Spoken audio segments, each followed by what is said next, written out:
Ubisoft,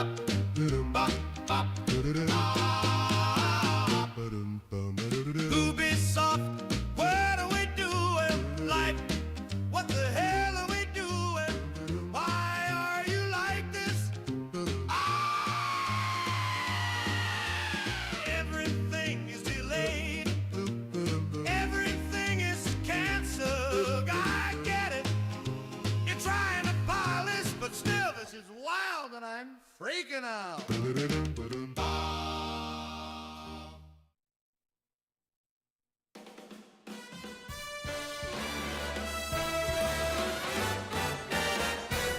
Take me on home to the asylum. Never alone in the asylum. Anarchy ruled, it was wild, but through it all you never smiled. Joke's on you, I'm in your head, so look who's laughing now.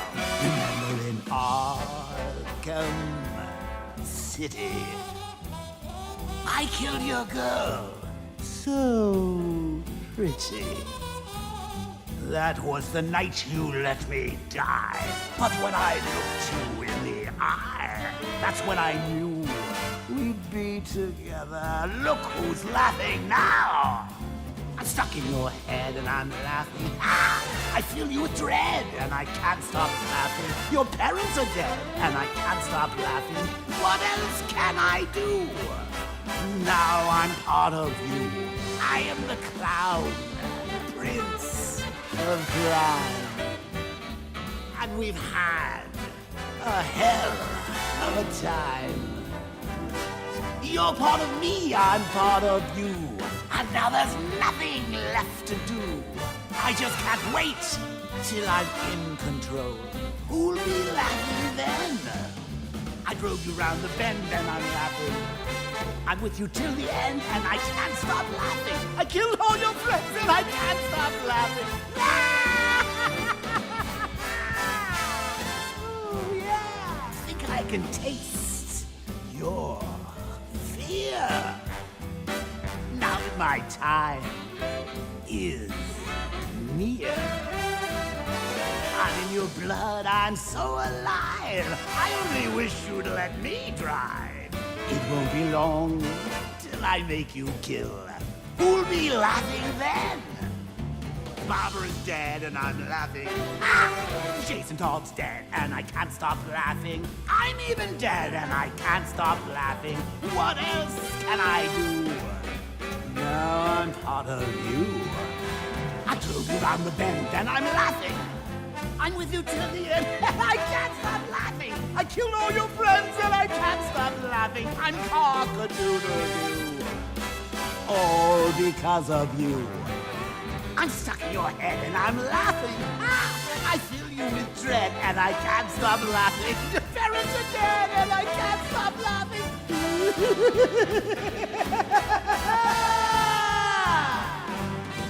I'm stuck in your head and I'm laughing. I filled you with dread and I can't stop laughing. Your parents are dead and I can't stop laughing.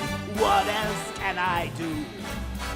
Now I'm part of you.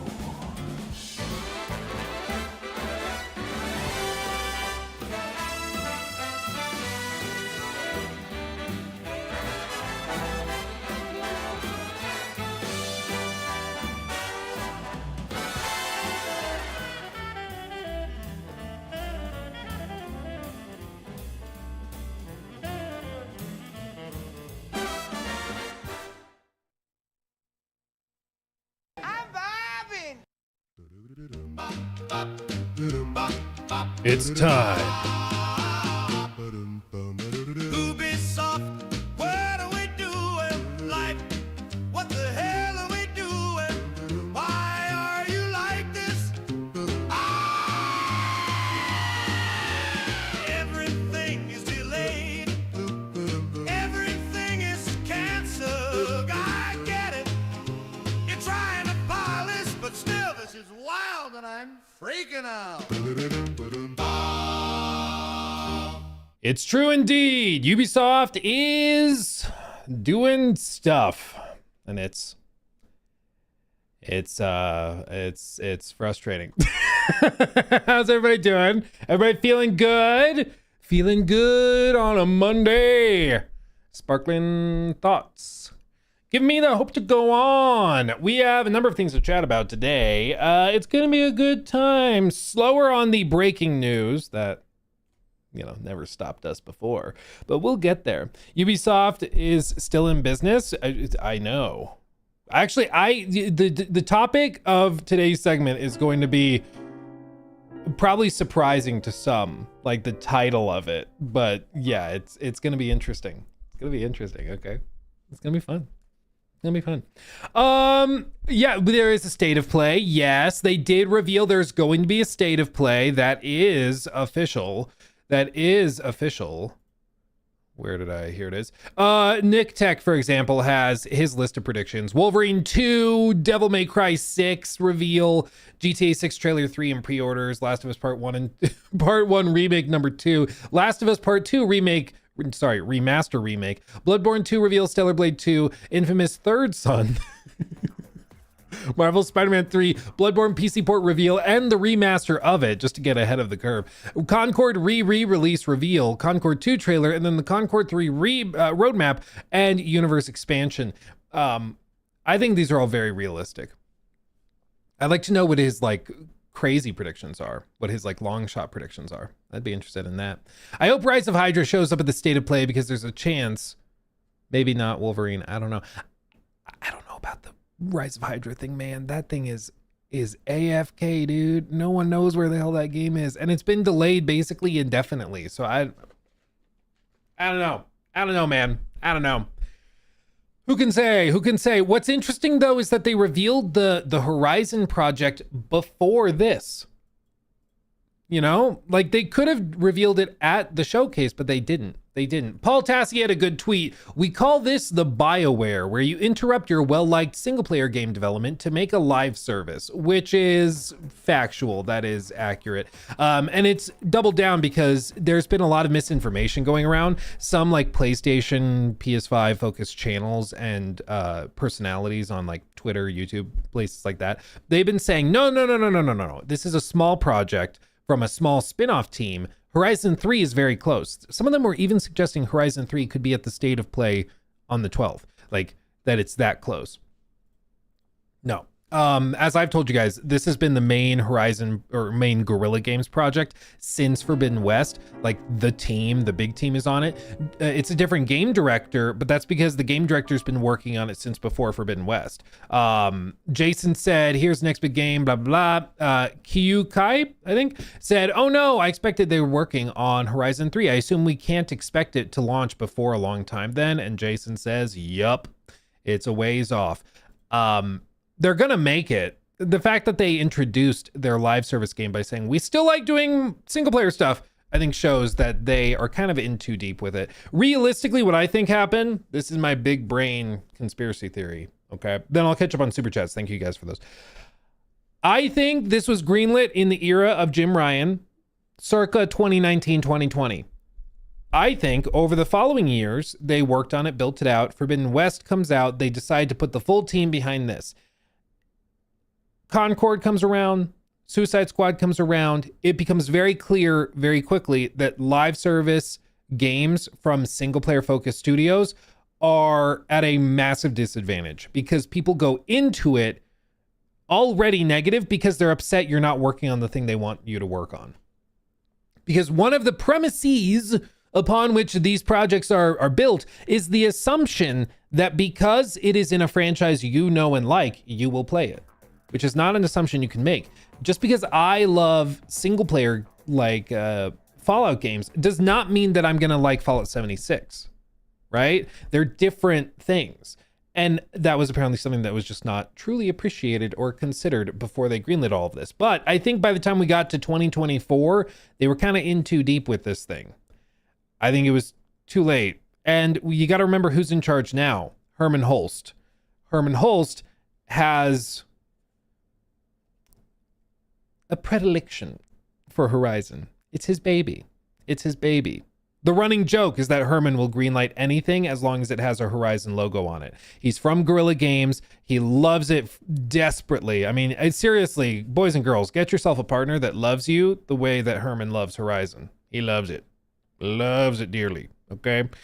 And I think that he wasn't ever going to let this thing die or be canceled or anything. So that's why we have it now. But yeah, I get the vibe that if it were up totally to the studio, they might have walked away from it a couple of years ago and just pivoted into something more likely to succeed, just because I think that they're at such a disadvantage. And you can, like, people can complain about that and be frustrated, like, oh, but people should give it a chance. Sure. It's reality though. Like, okay, you wish reality was different. The truth is, when there are fans of a studio that makes single player narrative games, and then they go and make a live service game, those fans are upset. Those fans feel betrayed. And like, they're not just going to go in with an open mind. They're actually pissed. Okay.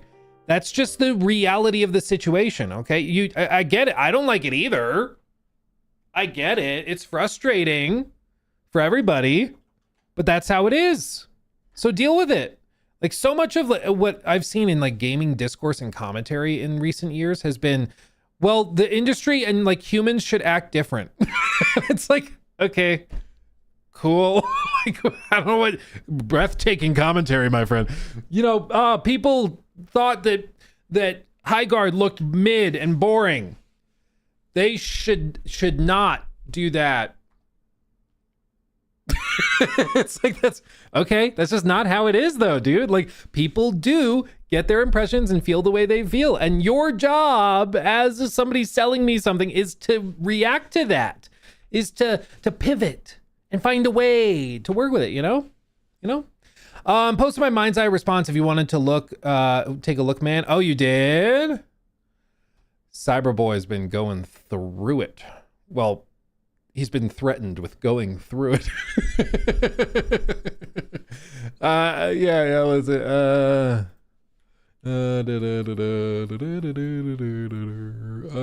Okay. Yep. Mind's Eye CEO threatened to sue me. What a, is that a title you expected to make a video with? Is that on your bucket list for 2026?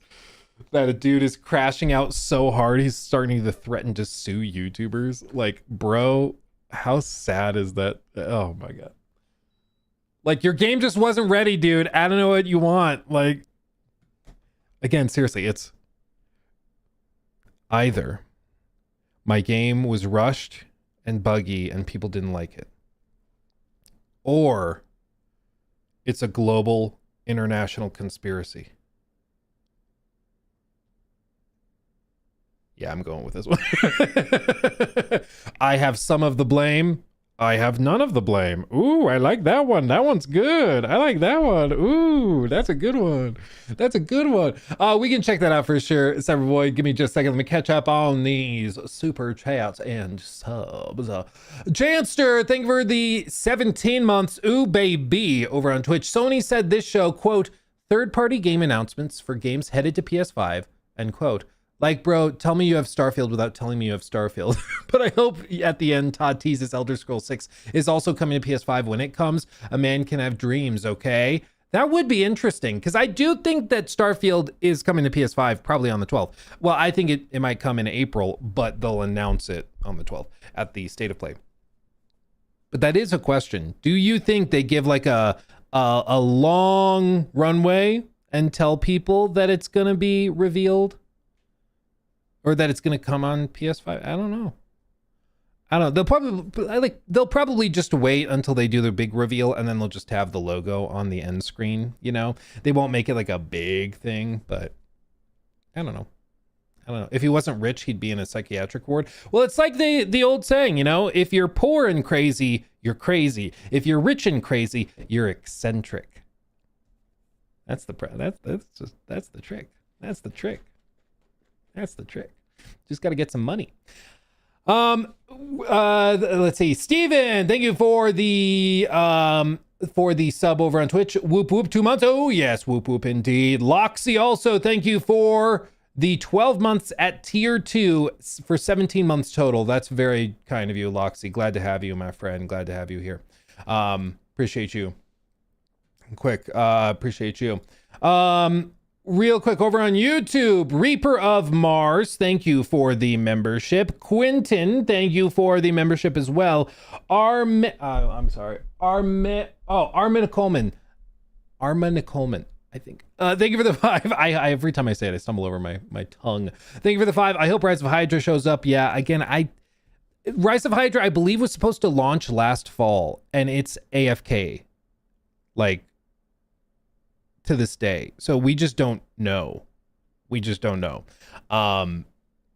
it could show up. I don't know. Boba Bada guy, I think. Thank you for the 5. Just in time, setting up some blackout blind so I can fully enjoy Silent Hill 2 remake and RE9 when it drops. Dude, horror games in the dark with the music and the audio cranked, that's the way to do it.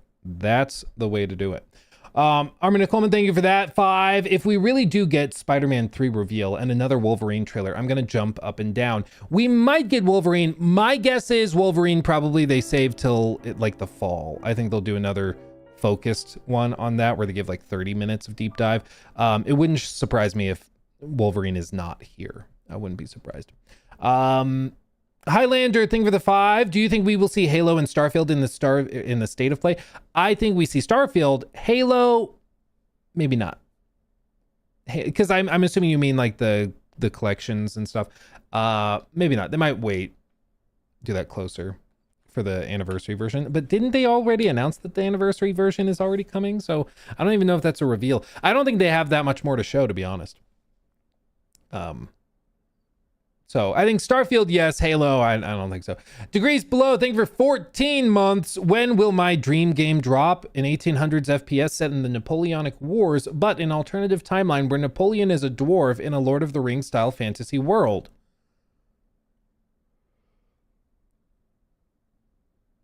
Ooh, I'm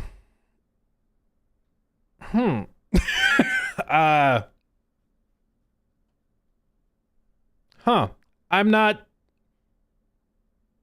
sure. I'm not sure when we'll see that, but I'll keep my eye out. I'll let you know if I see it. I'll let you know. Art of Wade King, thank you for the membership as well, my friend. Thank you. Appreciate you. You might need to make it yourself, man. Yeah, you might. They said Wolverine would be in the spring, so yeah, they might do a separate one in a few months. Yeah, that's the thing is spring. I think of spring and I think of like February, March. You know, winter, I think of like November through January, and then February gets into the spring, but that's apparently not the actual spring. The official spring time is from March 1st to May 31st.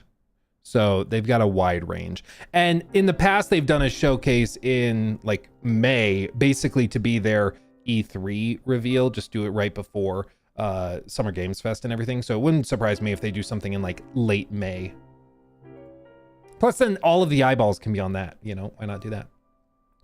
Melissa, very generous. Thank you. 5 gifted memberships over on YouTube. Thank you. Very generous. And then live stream with the 5. That protein drink right there is a bathroom trip in a bottle. Easy way to get some protein, though. Also heard RE9 was a short game. Think it's true? I think it's going to be shorter than people are expecting. I'm going to go in expecting like 14 hours.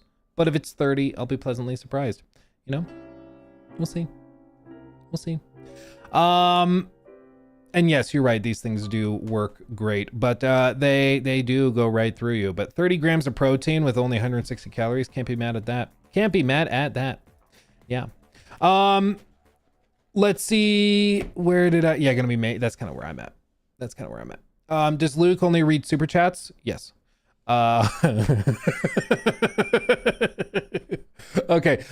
Somebody asked, did I see the thing where like somebody was pretending that they had a copy of Crimson Desert Early, and that they were like trying to gaslight everybody into thinking they actually had it. I did see that. I don't want to give that page credit. because they are, let me do it through MS Paint. That's probably the best way to do it. I don't want to give that page credit because they're clearly bait farming and trying to like rage people into thinking that they actually have it for clout and clicks and stuff. So let me just black out their name, the account name real quick. There and then there. Okay, this is it. So this page, it's like an indie dev, but they also have a YouTube channel or something. It's very confusing. They've been going around claiming that they have a copy of Crimson Desert they're playing early. At Chapter 8, Thank you. 2639 donated $10 through Super Chat. Single-player gamers get mad at multiplayer cuz stepping on a Lego 50 times sounds more fun to us than playing with other people. People who enjoy social interaction will never understand the horror. It's true. And it's just also like, it's just a matter of taste. It's the same thing. Like, I know it's crazy to believe, but there are Call of Duty players that roll their eyes when they hear that there might be a focus on a campaign or something. Like, they can't stand it. They just want to grind out the same multiplayer maps over and over again. There's different flavors of players. Some of them like that, some don't. But for some reason, it's always like the single player gamer's fault when something does badly, instead of like, no, you tried to make a game nobody wanted. Like, that's your fault. You don't get to blame that on me. Like, again, it's the entitlement to the player base, the assumption that you will play it, and if you don't play it, there's something wrong with you. That was the whole thing that pissed me off about Highguard, was like, no, you're not entitled to my time. Why are you acting like, well, you should really just like play it and then like don't say anything about it until you play it. You're not allowed to think the trailer looks lame. And it's like, no, you're not entitled to anything. You have to sell me on your product. And my point is, you're doing a bad job. You know? But yeah, clear rage bait. They were like, I don't have an NDA. Will might though. Will, who came on stream, of course, great guy. He handles all North American stuff. And so he's like, no, you definitely don't have one. You just don't. And then the guy went and had an AI, like ChatGPT or something, generate a response for why it's possible that he won't have, like they literally asked ChatGPT, write an explanation for why I might have a review code or a code for the game without the head of PR knowing about it. And then they had the AI write it out. Like, it's actually unhinged. It's ridiculous. So yeah, I don't want to give them the credit of showing their name because it's pretty clearly rage bait, but yeah, it's pretty stupid. Yeah. Then he made a video being like, let me respond and address my doubters. It's just unhinged, dude. Oh my God, it's really stupid. Anyway, okay, let me close that down. We have a number of things to chat about today, including a couple of leaks. So we'll do that. Cyberboy is here, of course, and Cyberboy has a response to the threatened lawsuit. So we'll touch on that. It's a it just keeps getting crazier and crazier, my friend. Crimson Desert's final trailer could be shown at the State of Play. Oh, like a launch trailer? Yeah, it's a little early. I mean, it's like a full month early. Maybe a trailer, but yeah, I don't know. Was Will Powers on the game show The Tester? Pretty sure he went by Cyrus on there. Tell me I'm wrong. Will Powers, is this going to be like, I've never heard of The Testers.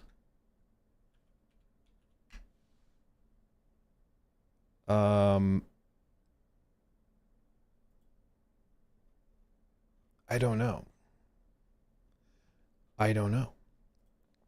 What is The Tester?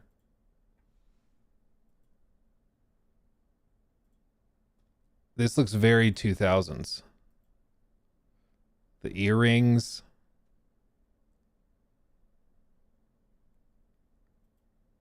I don't know, man. Who is Cyrus?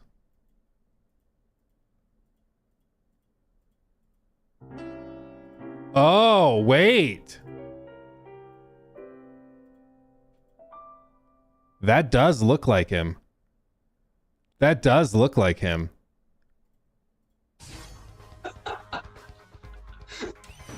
Luge.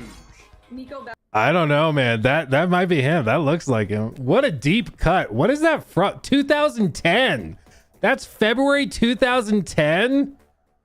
Wow. What a At throwback. Guts of Rivia donated 50 United Arab Emirates dirhams through Super Chat. Thank you. One thing you learn about restaurants is presentation is just as important as the taste of the food. If a trailer looks bad, people are justified to not want to try it. Yeah. Yeah. Literally. Dude, okay, maybe I'm bad for this. Have any of you guys been to a restaurant and something looks good, but because there's not a picture on the menu, you're like, like, there's a really good Mexican place near my house, and we go there pretty often. And like, they've got one of those menus, like a lot of mom and pop shops do, where they have the picture of the meal next to it. So I know exactly what I'm getting. And I'll see like a menu item that I think sounds good, but there's no picture, but everything else has a picture. So my brain is like, there's a reason there's no picture, and it's because it's bad. So I don't buy it. Even though at fancy restaurants there aren't pictures, you know? Donated $10 through Super Chat. Do you think Beast of Reincarnation by Game Freak will be a problem for Nintendo if the game is good? I think it might prove if Pokemon is Nintendo's fault or Game Freak's. I don't think so, frankly. I think the reason Pokemon games have been the way that they've been is because it seems like they only have to make them good enough. And the bar for a captive audience is lower than a bar for an open and open-minded audience, you know? Do I order off the kids menu if there's quesadillas? Dude, somebody made fun of me because I was an adult going to a Mexican restaurant and I ordered a quesadilla, and then my friends at the table made fun of me. Like, oh, you want some chicken nuggies with that? I was like, bro, quesadillas are delicious. Get off my ass. I don't care what anyone says. If that makes me, if that means I have to order off the kids menu, okay. Quesadillas are good. Couldn't believe it. And they're over there eating a burrito that they have to like dislocate their jaw to eat. Like, what are we doing? Quesadillas are awesome. Okay. I don't care. Cancel me. I don't care. That's my opinion. Quesadillas are great. Cancel me. But as for whether I think it'll affect Nintendo, I don't think so. I think if they do well, then it might be like, ooh, they can expand, hire more people, and maybe that makes the other stuff they do better. But I don't think Nintendo cares that much about it. Let's see. But yeah, as for Guts of Rivia, I think you're right that it's the same thing when like people react to a game trailer or a game's release and are like, hey, it's buggy and broken. And then like a bunch of people come out of the woodwork and are like, well, it's really difficult to make a game like this. I'm like, yes.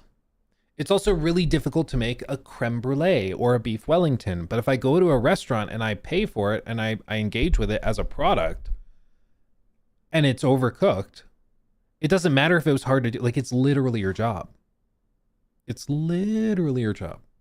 I'm paying you to do it. Okay? Okay? If I go to the mechanic and I'm like, hey, I've got a flat tire. He's like, got you. Swap it out real quick. I come back and it's a bike tire instead of a car tire. And he's like, yeah, the car tire was just really heavy and it was kind of hard to get up there. So I just did this. But it was really hard. I'm gonna be like, get out. You know, like, it's your job. It's your job. Joker Quinn, thank you for the membership, my friend. Glad to have you. Is there an update on Kingmaker's game? Asks Total Malarkey. Not that I'm aware of. Also, thank you, Joker, for the gifted membership as well. Appreciate you. Yeah, I'm sorry I put the wrong blood type on the patient. This doctor thing is hard. It's really difficult. I'm struggling. Okay, let's see what they say here. Okay. New segment thing.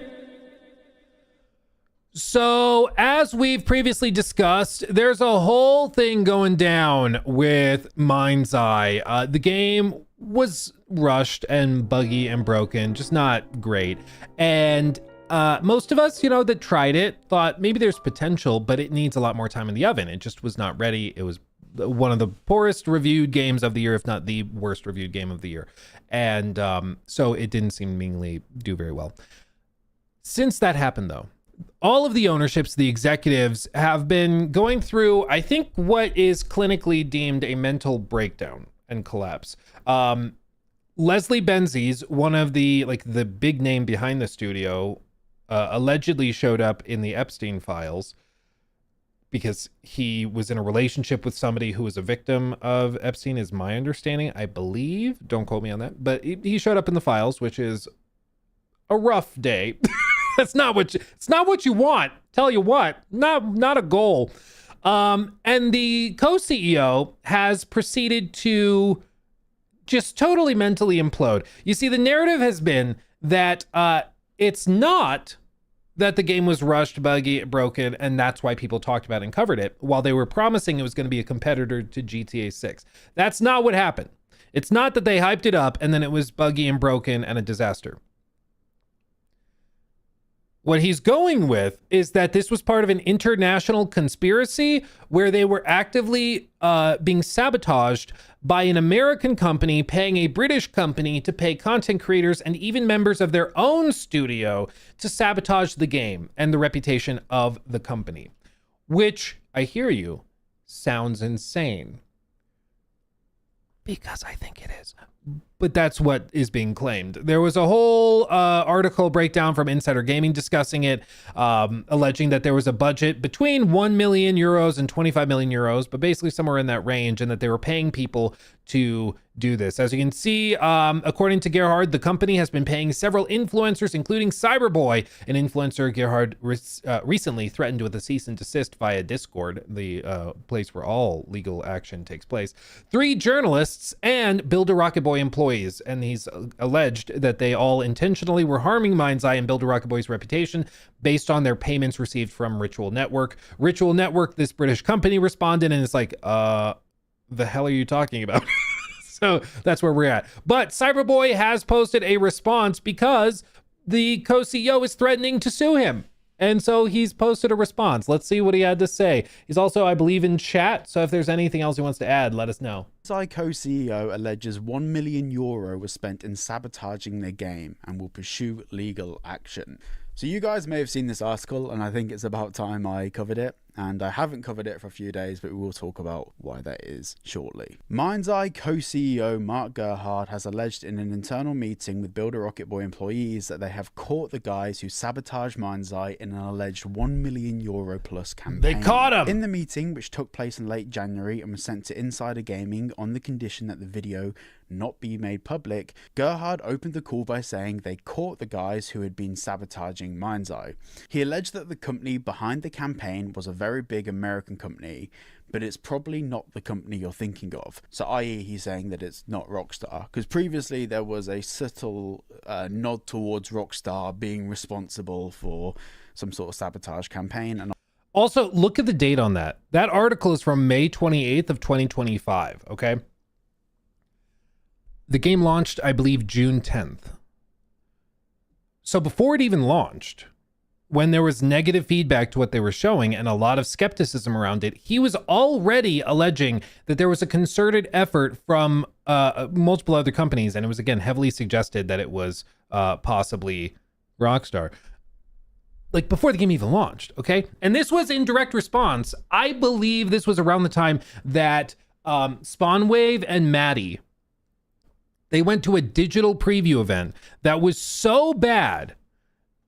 Like, I've never heard of something on that level. Mr. Maddie plays Mind's Eye preview.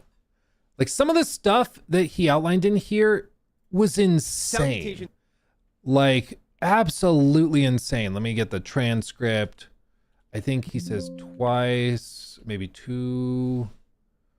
Here. This is insane. Balancing things. The demoist, I've never seen this in my entire life. The demoist used invincibility to get around 2 different encounters in 2 different missions that they otherwise would have died in because they were very clearly unbalanced. Again, I have never seen that before. That is like mid-production stuff. Like when you have not balanced your game and you're like, we just need to test if this can go like start to finish and like the skeleton, the quest works. That's what you do. So to see that a month away from launch, I'm like, oh boy, that's not good. This video is posted May 22nd, and this is actually what kickstarted a lot of the articles and response videos and stuff of people being like, the hell is this? The hell is this? I've never been to a preview event where like they couldn't play it because it was unbalanced. Like, it's one thing if there's a crash and they have to reboot the demo, like that happens all the time. And it's very normal for like pre-release software to be unstable like that. But this is a balancing issue. Like, the mission wasn't built in a way that was playable. Like, it's crazy, absolutely crazy. But this is 6 days later is this article alleging that there was a concerted effort to trash it. It's just delusional. Like, if it was the case, like I'm sure what he's suggesting is that they were not responsible for the negative reactions people had, and that those reactions were just born out of negativity or this paid campaign. So is the suggestion that the game didn't, like the demos didn't have to turn on invincibility mode twice? Is that the suggestion? Is the suggestion that the game actually did run really well, even though it didn't at launch? It actually ran really well, and the influencers were lying about it? Like, what is the suggestion? It's just, it sounds to me like just desperate cope. Like, it's just insanity. And obviously that was backtracked on last year. Now this time he's saying it's definitely not. Gerhard alleged that the smear campaign had a budget of over 1 million euros spent in 2025, and that the big American company allegedly paid the UK-based company Ritual Network, who he claims are a bunch of gangsters, to carry out the sabotages. According to Gerhard, the company has been paying several influencers, including Cyberboy, an influencer Gerhard recently threatened with a cease and desist via Discord, 3 journalists and Builder Rocket Boy employees, to harm Mind's Eye and Builder Rocket Boy's reputation. Now, you may be thinking, who are Ritual Network and how do they come into this picture? Well, essentially, Ritual Network are a network I'm on. They manage loads of TikTokers and all of this sort of stuff. And they basically deal with like the brand deal side of it. They're a multi-channel network, essentially. A lot of YouTubers are part of them and they don't get involved in content. And to be honest, if all goes well, you don't need to talk to your network. Now, for a long period of time, Yeah, there's a few different ones. Like, this is a throwback. There's been many MCNs throughout the history of YouTube. Like, Machinima is probably the most recognizable one. That was like early days of YouTube. It used to be that you had to have an MCN to get monetized at all on YouTube. That's not the case anymore. You can do it yourself. The main benefit nowadays is the secondary stuff where like they'll handle sponsorship negotiations. Some of them offer like discounted editing services where the MCN has editors and then you can hire their editors at a discounted rate. There's a bunch of different ones and they each have their different like specialties. My general rule of thumb is you're good. Like, the MCN will get a lot more out of you than you will get out of them most of the time. There are some really good ones. I'm not familiar with these guys, so they very well could be one of the good ones, but that's what he's discussing. Email address on this channel was the Ritual Network email address. So I think the CEO saw that you had the Ritual Network email address on your about page and is like, that's how they're doing it. I've solved it. That's where he's got the name from. So, of course, when all of this took off and, you know, all these allegations were being made, I actually spoke to Ritual Network and I had to explain to them what Builder Rocket Boy is, who Mind's Eye are, and I had to go through everything from start to finish to explain it because they were dumbfounded. In the meeting, Gerhard alleges that all of these individuals will be served in-person criminal complaints shortly, and that the criminal charges are for espionage, sabotage, and criminal interference. The thing is, like, at least in the States, so maybe it's different. Several, if you know, in the UK, is it like the US where like criminal offenses are separate from civil offenses? Because if he's just alleging that you were like extra bad mouthy and you were too harsh on the game to an unreasonable degree, and they're going to sue you for libel or something, that's a separate thing than claiming there's a criminal complaint filed against you, that like the police are coming and knocking on your door. But he's acting like he's going to get to bring the criminal complaint against you. What? They are separate? Okay, yeah. I'm like, none of this makes any sense. Everyone who's involved has real problems, including the company behind it. This is the start of our comeback, he said. Now, obviously, You definitely don't sound like the crazy ex-girlfriend right now. You definitely don't sound pathetic and sad. That's not what you sound like. This is the start of a comeback for sure. Point in the video. Like, I'm sorry. Can you imagine if after like Cyberpunk 2077 back in 2020, it's like launches disastrously and they're like, This is Rockstar's fault. It's all, we're going to serve criminal complaints. We're suing everybody. It's your fault. It's all your fault. This is the start of our comeback. Like, you remember that really contrite and quiet apology video the CEO made where he's like, we're going to fix it. We're going to make it right. Instead of that, he's just like, and you're getting sued and you're getting sued. Like, that's what's happening. It's I wild. need to get my piece across. Completely false. I've not been paid by any entity, individual or company, whatever it might be, to say anything negative about Mind's Eye. Anything. Nothing. I've received nothing of value either to say anything negative about Mind's Eye. What I find quite bizarre about this as well is that, you know, if you look at all of the hundreds of millions of views of people talking about Mind's Eye, and then you compare that to like the views that my videos got on it, like I think all my videos combined were maybe 200,000 views maximum. And there's people out there that have, like, just on their one channels, 5 to 6 to 7 million views on their content because they're bigger creators. I do find it really bizarre that I've been named here. I think it's probably, I've probably been named here because obviously I did interviews with the voice actor, I did interviews with employees and stuff that, you know, I imagine that rubbed them up the wrong way. But no, I haven't been served in person with criminal complaints or anything like that. That hasn't. I think it's that, and I think also just transparently, they're assuming that you're a gettable target, an easy scapegoat, right? Because transparently, like if he were naming, like if he threw out my name, for example, like I'll have a field day with that. I'll go get my lawyer. We'll have a good day. He'll pay for my kid's college education, okay? Like if he starts, because like, well, if you want to play that game, dude, we'll play that game. And I'm gonna win, okay? But I get the vibe that he's going after nameless journalists, because he said it's like 3 journalists that he's going after. He's going after employees that were part of this conspiracy, and he's going after you. And I think it's that he's trying to pick targets that he thinks he can pin it on without ever having to actually justify it. Yeah, they think I wouldn't take legal action. That's my guess. Because I think they're like, oh, well, you cover your face, so you don't want to bring this out and like have to go to court where you might have like your name and things exposed officially, which is why they think it's, or he thinks it's a reasonable target, because they're like, yeah, you're not going to do anything because you'd have to basically dox yourself, you know. Taking place. Maybe in the UK there's a way to do it not anonymously. Like the court would have to know who you are, but maybe there's a way to do it protecting your anonymity. I don't know. In the US, I don't think there is a way. You'd have to kind of self-dox, but maybe in the UK there's a way. I'm not sure. And Ritual Network denied the allegation, so Ritual Network put out a statement. You can read it on screen, okay. But yeah, they're just to create a support platform. It's such a seriously. They're like, what the hell are you talking about? Like, we're not part of a grand conspiracy. What? Yes, I really feel for them because they don't talk about content with me or anything. Like occasionally, if I've got like a copyright issue or a video gets taken down, whatever, that's when I ask them for some advice. Like that's kind of what they're there for, to help with the infrastructure of the channel. Now they're dragged all over the internet as being involved in something absolutely insane, which they have no involvement in, and they are genuinely a really good network. They work with some fantastic creators and they're fantastic people, and they're not involved in this.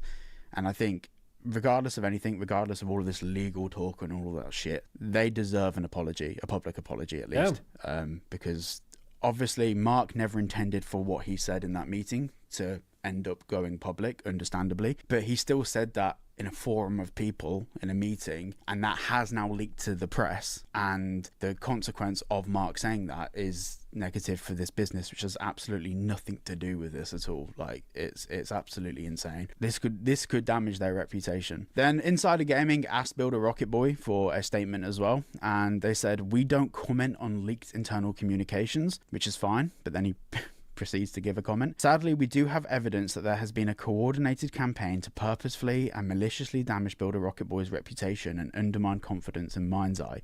I'm guessing it's that they looked at a few creators that are under that same network that made videos that were fairly similar, where it's like 3 different creators under their network said that they thought the game looked bad. Clearly, it's a coordinated hit piece, when in reality, it's like, no, they just thought your game looked bad.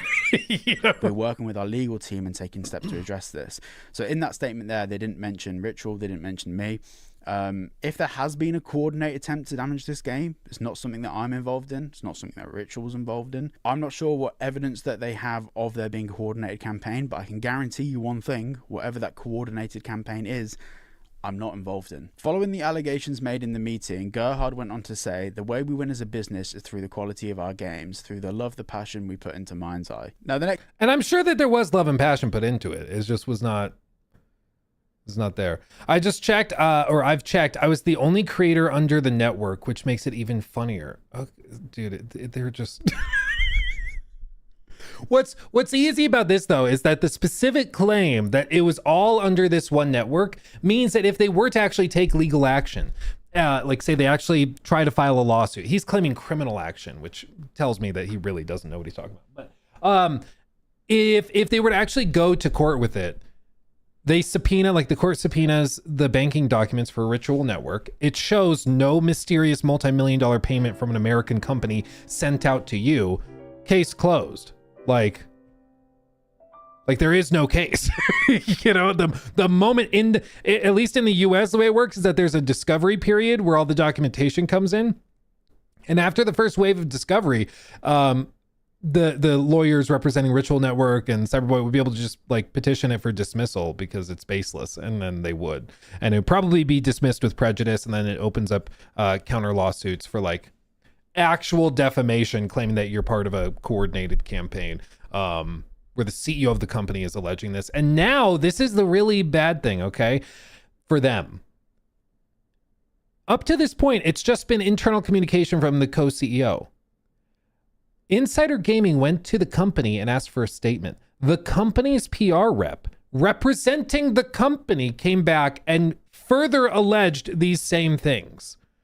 Meaning that now the company is accusing Cyberboy and Ritual Network of this stuff, not just the co-CEO. Because up until that point, the co-CEO could say, well, no, that was just my personal opinion. That wasn't the company. So you can't sue the company. Now you can, because the company is doubling down on those allegations too. Next bit is pretty insane. And this is where I'm going to be limited in what I say. And like, to be brutally honest, I've sought legal advice and I'm going through that process at the moment.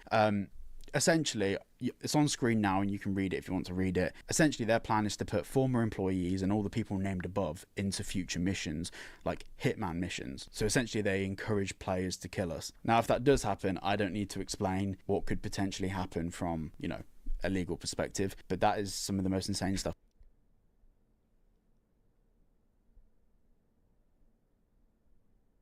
What?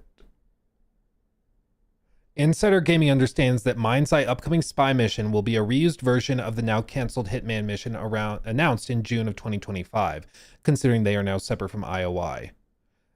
And let's have some fun with it, he said. Quote, let's tell the community the story before it even plays out in court. So, you know, I think this is not us being the victim. We've taken a couple punches, we've kept turning the other cheek while we've got our house in order, and now it's time to start judoing this right back at them. And you know, so let's have some fun with it. At the end of the day, we're storytellers. We're game makers. Bro. That's, I don't even know if petty is the word for that. Like literally, we're upset that you didn't, like that you bashed our game because it was rushed and broken. So we're going to make you a target in an assassination mission. Like what? Can you imagine, like literally any other company doing anything like this? Imagine being like, hey, AC Shadows, didn't think it was that good. And then Ubisoft announces the next mission in Assassin's Creed Shadows is going to allow you to kill Luke Stevens. We've put him in the game without his permission, of course, but we're going to let you kill him in brutal ways. Like, it's actually unhinged, bro. It's insane. I've ever heard. You don't do that. But we'll move on. And also, apparently, during the call, there was some stuff about them putting monitoring software on the employees' computers, supposedly without their knowledge. Once again, that's that could be a legal issue, but I'm not involved in that. It's nothing to do with me. I want to read. Dude, for real, if you work at Build a Rocket Boy, I feel for you because that's how you're paying your bills and providing for you and your family. But like, seriously, I cannot fathom working at a company that's this unhinged. It's actually like group mass hysteria. It's just absolutely insane. Truly lolcow behavior. Yeah, dude, for real. Reiterate here that this is so absolutely absurd. It's absolutely ridiculous. I've never seen claims like this. And I'm hoping that, you know, for all of my criticisms of Mind's Eye, and to be honest, there was a lot, but also there was a substantial amount of like positive things that I have said about the game. I've always been adamant about the art direction. I've always been adamant about the casting. The casting for the game was brilliant. There's a lot of things that I've positively spoke about the games. I'm not sure whether, you know, this whole idea of €1 million marketing campaign to trash the game, when in the grand scheme of Mind's Eye content, I'm irrelevant. In fact, when this article came out, everyone knew of Mind's Eye, but no one knew of me.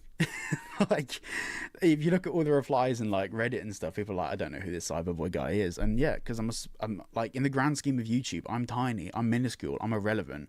Maybe in the GTA 6 conversation, I exist a bit more, but in the Mind's Eye conversation, my videos barely even scratched the surface. Yeah, overall, this is just absolutely insane. I mean, I just think that reaffirms the point, which is that I think Mark is trying to pin it on you and these other anonymous, nameless people, because he thinks that it's a scapegoat where he can point the finger and blame and yell and scream and cry, but that nothing will ever happen with it. You know, I guarantee you, like, I really, really think that part of the reason he's going after you specifically is because you've protected your identity. And so he's like, yeah, so he's not going to do anything because he doesn't want to reveal his identity. I'm betting that's what he's thinking. The past few days, I've been a bit unsure of how to really approach this, because like, it's like a double negative. So for example, the claim is that I've been paid money to say things. Well, how can I prove that I haven't received money? Do you know what I mean? Like, how do I, like, I'm obviously not going to publish all of my bank records on the internet because that's silly, but it's a double negative. It's a claim that I can only debunk that claim once evidence is presented. And obviously in this, it's like, you know, shady American company. The only company mentioned is Ritual Network, which is once again something that hasn't been substantiated. So yeah. It's why it's like all these legal systems work the way that they do. It's a claim until there is evidence to support the claim. Otherwise, it's just a claim. Claims aren't evidence. Claims are claims. And so he's claiming all of this grand conspiracy and all of that. But as of right now, he's just saying stuff. You know, anybody can say stuff. It doesn't mean anything. And that's why it literally is like, okay, bite me. What are you going to do? File the lawsuit. It'll be dismissed quickly. And then we can go to court and countersue you, showing that you had nothing to justify your claims. And you were willingly, because at least in the US, for like defamation claims or libel claims, you have to have evidence that they knew what they were saying was false. So like if there was reason to believe something and then an agency reported it or a content creator said it, then it's not defamation or libel because there was a reason to believe that was true at the time, right? But if you can show, because they already tried to take this to court and it was dismissed with prejudice because it was nonsense, you can then show, no, they had nothing. They knew that this was insane. Like they knew that this was stupid, and you can just dismiss it. This is all a bit, it's a bit strange. But the last thing I want to say is like what I hope happens here. I hope this is a bit of a wake up call for like Mark Gerhard and, you know, the Builder Rocket Boy team to be like, okay, right, well, it's a silly thing to have said. Let's move on from it. Let's continue working on the game, build out this online mode, and focus on the game and make the game better. Isn't defamation harder to prove when you have celeb status in the US? Yes, because with your notoriety, there's going to come a certain level of expectation for crazy claims. You know, like there's people on TikTok, I'm sure, that are claiming that, like, you know, I have evidence that the Pope is raised by aliens, is not human, and actively participates in blood rituals. I'm sure there's people like that out there. Like filing a defamation lawsuit against that no-name TikToker would probably not be worth the time, and it wouldn't go anywhere. Like it's just ignore it. The difference here, in my opinion, is that it is a claim. Like he literally has accused Cyberboy and this company of a criminal offense. He's accusing them of breaking the law and conspiring in a multi-million-dollar plot to harm the company. Like, what he's doing is alleging something that not just impugns the character of Cyberboy, but the company itself, and claims that they've committed all these crimes, which could affect Cyberboy's ability to get future like brand deals or sponsorships and stuff. I don't think it will, because I think everybody knows that this is insane. But that could be the claim in court, is that this has damaged my reputation and will affect my ability to make money in the future and all of that. So I think there's certainly a claim from this perspective back towards Build a Rocket Boy to argue that this is defamatory. Because at the end of the day, if they have like a really good online mode, the game will become more like playable long term. Like there's that replayability element of it, which is, I think, a stance that a lot of people have had for the longest time. If they've just focused on fixing their game and getting all of that stuff kind of ironed out, and I think in their latest update, from what I've been reading, a lot of the bug fixes have been addressed, which is good. They need to focus on that. This whole thing about how like people have been served papers and all of it, like, none of this has happened. I'm not sure if he was potentially just trying to build up some team morale within the company or not. I don't know. It's you know, he was potentially trying to, you know, bolster up the fact that, you know, it's not their fault that the game didn't do so well on launch or whatever. I'm not sure whether it was like a motivational speech or whatever, but this shouldn't have really leaked to the public. But also, more importantly, this stuff should have never have been said. Anyway, if you did enjoy today's video, it's a very weird one. I didn't think it is an odd video you never would think you'd have to make, but yeah, no, I think you responded to it well. It is patently insane, and I think any court would be able to see that, thankfully. You know, or maybe that's optimistic of me, but I think any reasonable person could see that this is unhinged. And it's so ridiculous, because none of this is helping Mind's Eye or Build a Rocket Boy. This is only harming. I was considering doing a video looking at the game after all the updates. That's free promotion. That's free promotion worth a lot of money. But I'm not going to do it now, because I don't want to promote anything that this guy's associated with. Like, he's actively harming his own product, his own company and employees, because he can't keep his freaking mouth shut. It's just outrageous.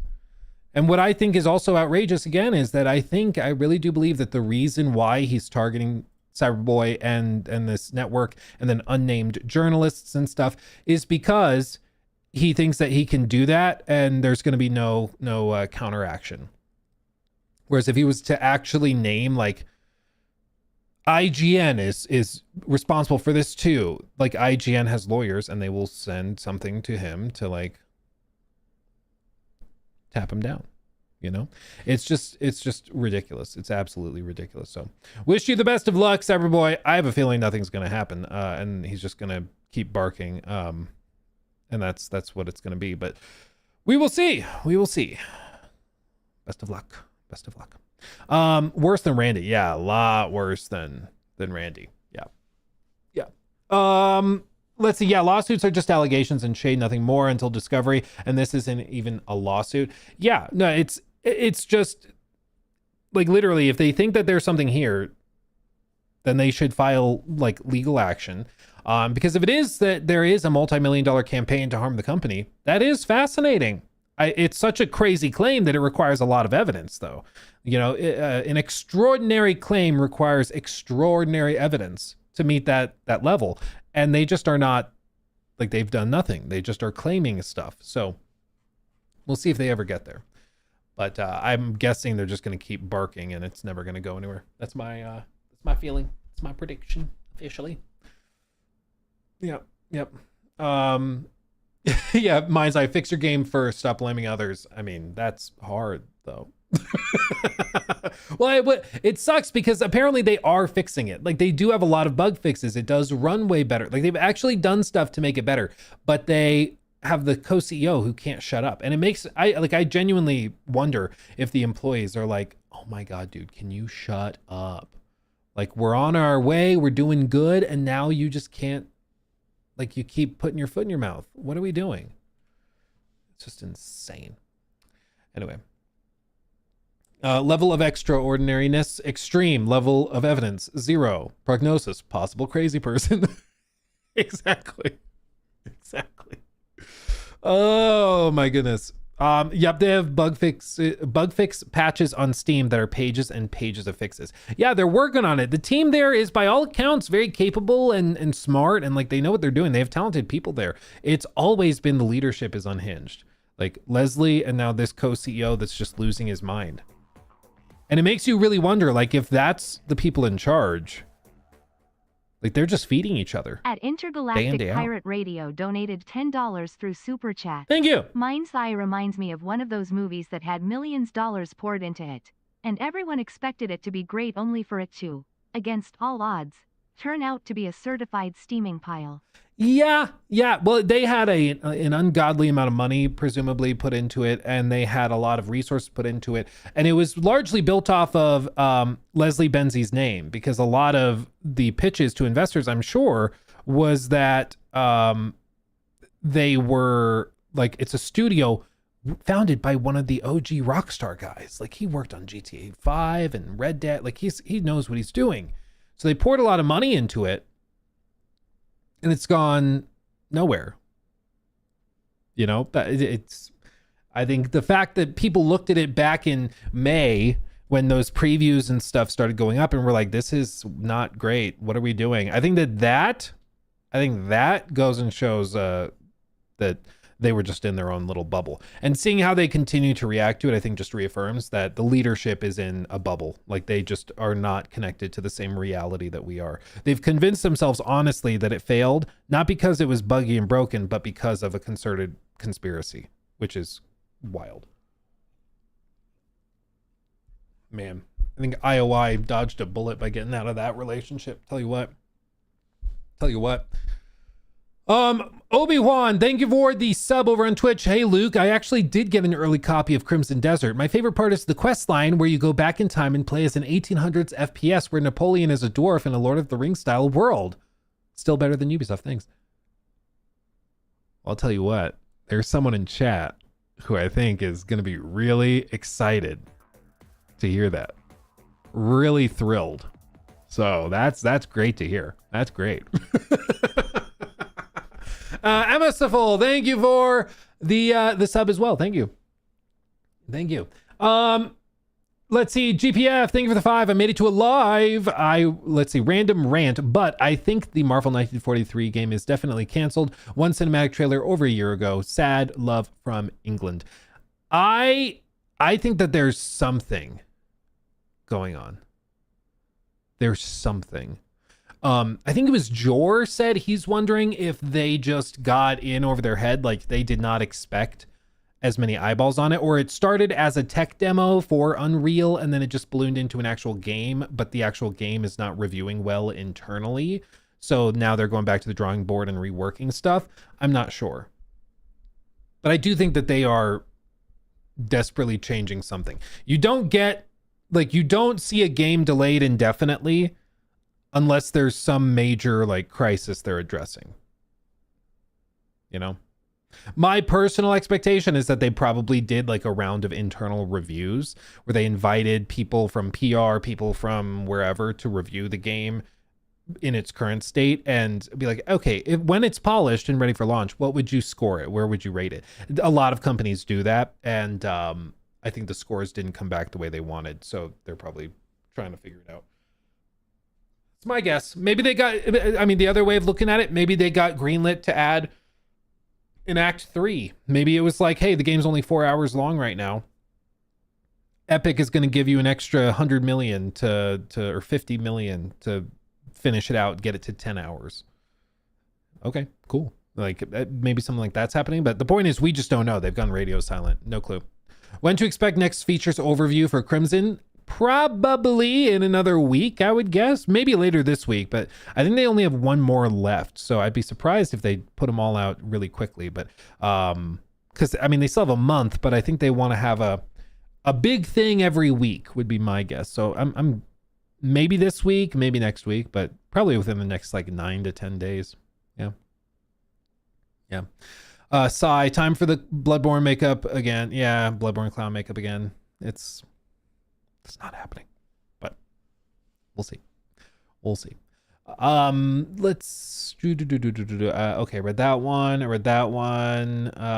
Truly lolcow behavior, dude, for real. Are you going to help Wyeth the march on Cyberstand tomorrow? Wyeth the march? Is this, it's a watercolor painting? I'm not sure what any of that means. Oh, Helldivers. It's Helldivers? Okay. Okay. I Googled the name of that and it's like a painting, a watercolor painting. And I'm like, looks nice to me too. Nice painting. Don't typically have people coming in here. What do you think of the Scream? What do you think of the Mona Lisa? I was thoroughly confused. That's funny. That's funny. And then Codename For Honor, thank you also for the membership. Okay. And then Cynical Gamer, thank you for the membership as well. Appreciate you guys. Thank you, thank you, thank you. Okay. Okay. I want to talk about something that's going to break your heart. But I don't care. It's what I do. I'm a heartbreaker. Most people, when I was growing up, said that, assuming that I would, be breaking hearts in a romantic way. I do it by disappointing you with video game news. Basically the same thing, right? Yep, basically. Break it? Okay. Bet, as the kids say. New segment! For real! Do you guys remember what the rumored next game from Rockstar was going to be? It's been speculated for years, all going back to a LinkedIn post. Let me know in chat if you think you know what it is. It started because an employee at Rockstar posted to their LinkedIn profile a little smidgen of information. And it was very little, but yes, I see. Our Ripwires got it first, I think. Ripwires got it first. Pog Ripwires. He posted on his LinkedIn profile that he was working on medieval architecture, which didn't make sense because at the time that leaked, Red Dead 2 was in production. And we knew GTA 6 was coming after that. So we're like, Red Dead 2 doesn't need medieval architecture. The game came out, it doesn't have any. GTA 6 is coming soon. And as far as we can tell, there's no reason for medieval architecture. Funnily enough, one of the theories was that medieval architecture was going to be used because there's going to be an in-game version of Disney World, which would have been really funny. If GTA 6 had an in-game version of Disney World where you can like ride roller coasters and stuff, that would have been fun. It's not in the game. The leaks are pretty hardcore confirming that. So that leaves us with the evidence of an employee working on a medieval game. But there's nothing medieval in Rockstar's lineup. So people put two and two together and were like, oh, so the next game is going to be medieval. They're going to do a knights game or maybe a fantasy game. And that's going to be Rockstar's next big thing. After GTA 6, they're going to do Red Dead, but it's going to be freaking knights and dragons, which honestly sounds baller. Imagine a Rockstar scale game, but fantasy or even like grounded medieval, kind of in the same vein as like KCD. Bro, it would go hard. My dream is for them to do like a pirate game, but time will tell. Well, this, as you can see, this is a post from 2 years ago. There's discussions around this. Medieval Times Games, they made Red Dead, so I know this will be amazing. There's lots of people discussing how they want also a pirate game. Dude, I would kill for that. Grand Theft Auto Medieval. It's made up, unfortunately, or is it? Well, I'm here to tell you something. It was real. Was. How do I know it was real? How do we know that they were in fact experimenting with something medieval? Well, because Dan Houser, co-founder of Rockstar, did a 3-hour interview. This is an older interview. Somehow, we didn't end up talking about this on stream. Lex asks him about things that were in the works at Rockstar, specifically DLCs for GTA 5 and Red Dead. And this is what is said with regards to an experiment that they performed around this time. Yeah, wow. Yeah, that's really interesting. And then we played around with a knights concept that was Nice. knights and sort of trying to do a version of a mythological game that could have been fun and still love that idea, but never went very far with it. Knights will be going really far back in history. Yeah, I would have to go. It never got to writing any of it. Just did some backstory and played around with a few ideas, but it was it's always something I thought I would never do, and then kind of fell in love with it a little bit. You left And that's it. That's all we get. They did experiment with it. They did try it. But never went very far with it. Now, to be fair, it's possible. Thank you for the 50 bits.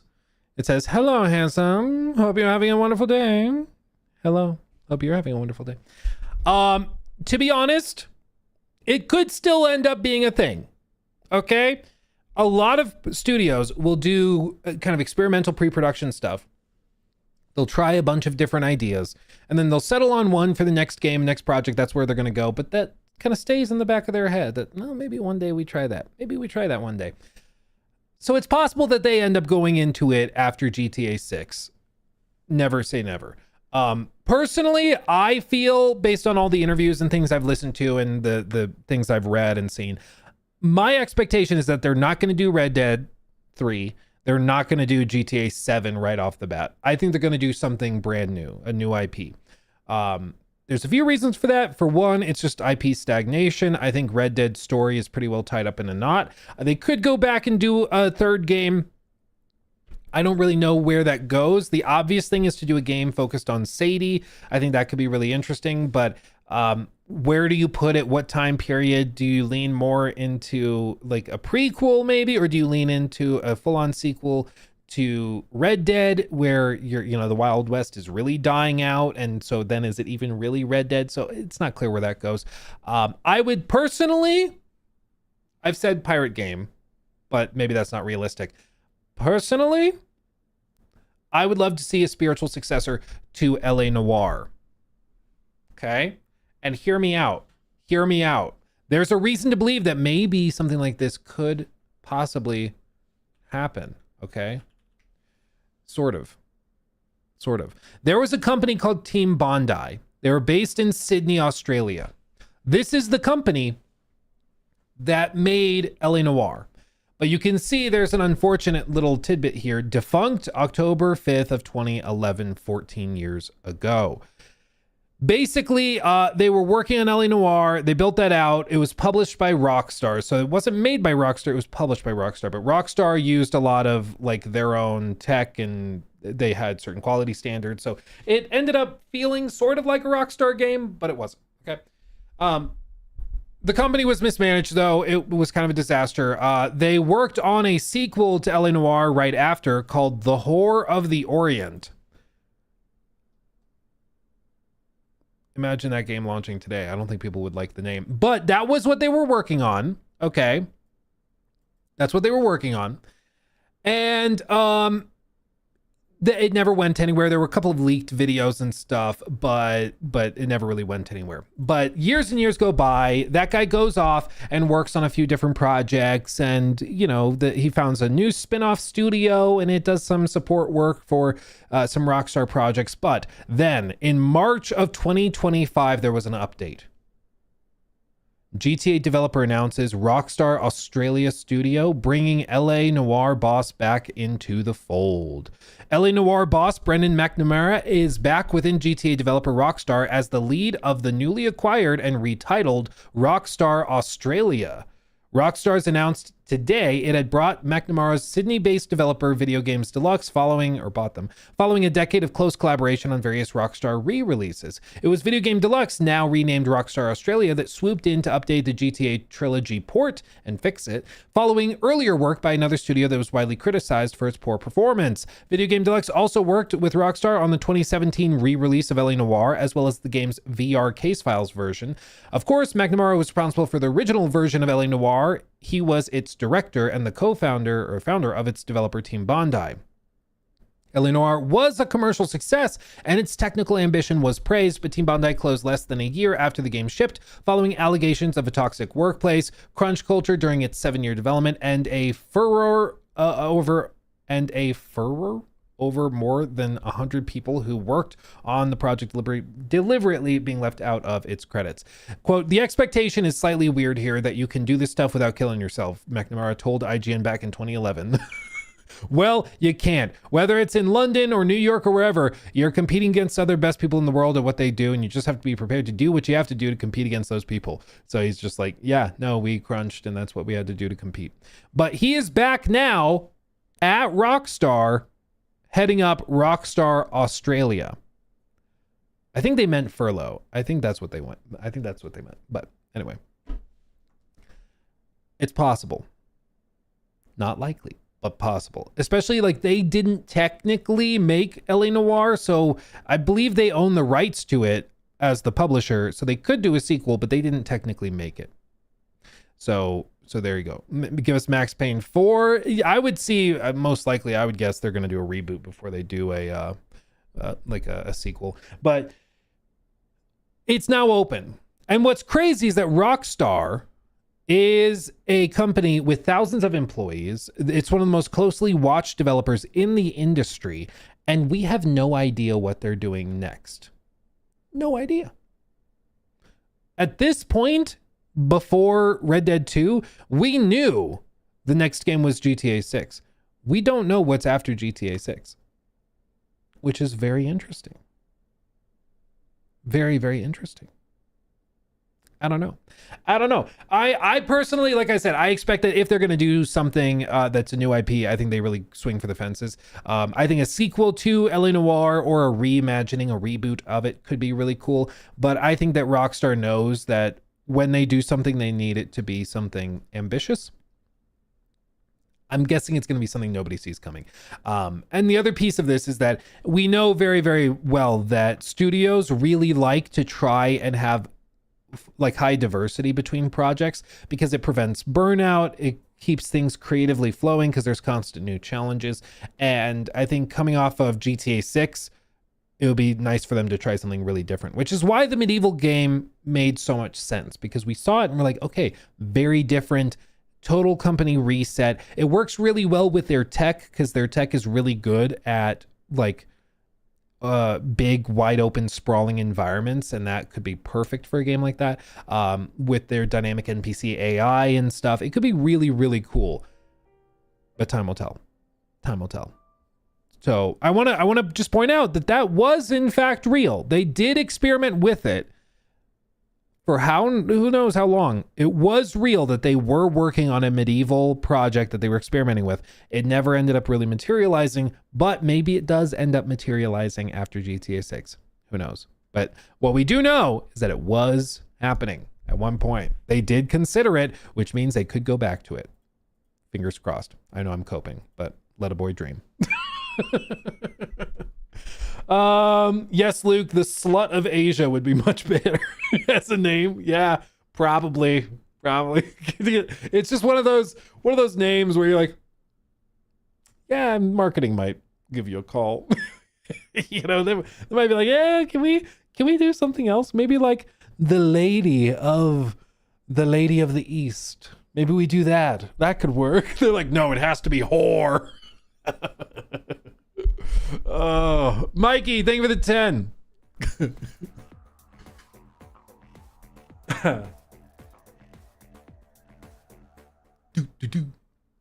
At Mikey Canavo donated $10 through Super Chat. Thank you, my friend. Hot take. People have the wrong idea about Horizon multiplayer. Okay. Everyone is hating on it as if it's live service shooter slop, when in reality it is closer to Night Train. I think it can be pretty good. I think it can be pretty good too. My stance has been that I think there is an audience for it. I just don't think it's a very big audience. Time will tell. Because I think that part of the math was assuming that Horizon players would jump in. And bro, the fact that Jor was like, I'm really disappointed. That's wild. Like Jor should have been the slam dunk to jump into that. But he saw it and was like, what are we doing? You know? So if you can get that type of player in, who's going to get in? Maybe the Night Rain players. But I think Night Rain players are playing Night Rain. I don't know if this differentiates itself enough. So I think it could get like a solid 3,000 players. The problem is this is being made by like one of the most expensive studios in the world with hundreds of employees, and it's been in the works for years. So I don't think that level of player count does enough to make it profitable. You know, I don't think that math works. I don't think the maths, you know? So my guess is that they would have solid numbers for like an indie spin-off live service kind of fun game, but I don't see I don't see how this works, because this is a very expensive game, and I don't personally foresee the player base being robust enough to justify the expense, but we'll see. I'm a Horizon player and I will pass. Well, and this also, so even just that, we're just talking about player acquisition, right? Like, trying the game is one thing. It's expected that this is going to be a premium live service game, not free to play. So set aside those like high guard numbers, okay? That was free to play. 100,000 people, 97,000, jumped in to try it. Gave it a shot. Would have been a lot lower if they had charged for it up front, right? With Horizon, this Horizon Hunters Gathering, it's expected to be like a $40 to $50 live service game. And there it gets even trickier, man. Like, it gets a lot harder to make that math work, you know? I've spoken to studios, okay, that ask for feedback on stuff, where they ask, like, where should this land? I remember after the marathon preview event, we were not told the pricing, okay? Like, we tried the game. It was not revealed whether it was going to be premium or free to play or whatever. And at that time, the game was pretty rough around the edges. And pretty much everybody was like, I don't think you can charge $50 for this, man. Like, I'm not sure if you can do that. And they went away for a year, made it a lot better, which helps. But we'll see. We'll see. I mean, they're going to do play tests. They're going to take player feedback. I think that is the right move. That will help it, but it's just an uphill battle. Like, it really, really is. It really is. And I do not envy them. It's going to be really tough. Really tough, but we'll see what they can do. We'll see if they can pull it off. I don't know. But I thought that one statement made by the studio head, where he's like, we love single player games and they are core to who we are and what kind of games we make. I was like, that is the ultimate right off the bat. Don't be mad at us. We get it. But we're doing this thing. Like, I get it. It's also, I saw one person tweet out, they're like, actually, Horizon started as a concept with multiplayer in mind. I'm like, okay, so like, are we supposed to give you a high five? Like, people, it may have started like that. It ended up being a single player adventure. Like, I don't want to call it an RPG because it's not an RPG, but like, it started as an open, I know they call it an RPG, but it started as an open world adventure, narrative focused game. And it was a pretty good one. I don't think it's a masterpiece or anything, but it's pretty good. Like, there's a reason why it popped off the way that it did. So it doesn't matter how it started, you know, it's just, yeah, we were told to do this. That's the vibe I got. The vibe I got from that video was like, we think this is fun. We know what you're going to say, you know, like we get it. Okay. Just to get out in front of it, you know? But okay, let's talk about this one. This is from, again, another surprising location. Another surprising location.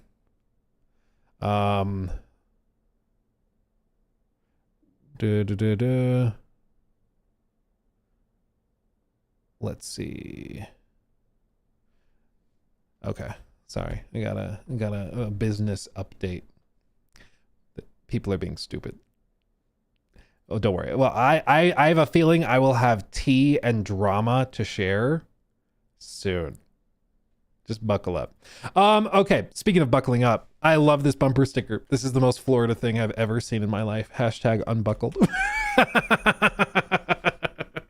While riding in the back of the pickup, bro. What a vibe. Okay. News segment. Here we are. I hope GTA 6 never comes out. ... Hear me out. This is a video from IGN of all places, but it is a video from the creator that we've actually followed that does a lot of good stuff for them. It actually puts out like regularly the best content that I think IGN has made in a while. And this is a jarring title for sure, but I'll hear you out. Why should GTA 6 never come out?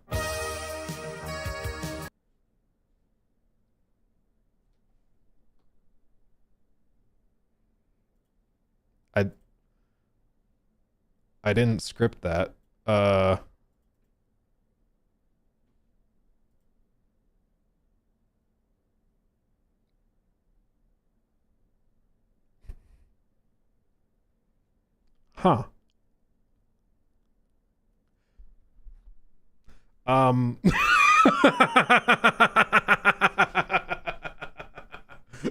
Dude, did they private it literally the moment we were about to hit play? That's freaking hilarious. That's freaking hilarious. IGN, what are we doing? They were apparently, Rockstar sent them the letter. Did you say we should cancel the game? Did you say that? Hold on, did they re-upload it? What just happened? What just happened? I'm so confused. Okay, 24 minutes ago. Dude.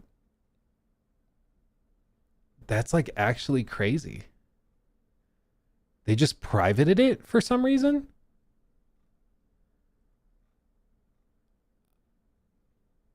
Bro. What? I don't understand.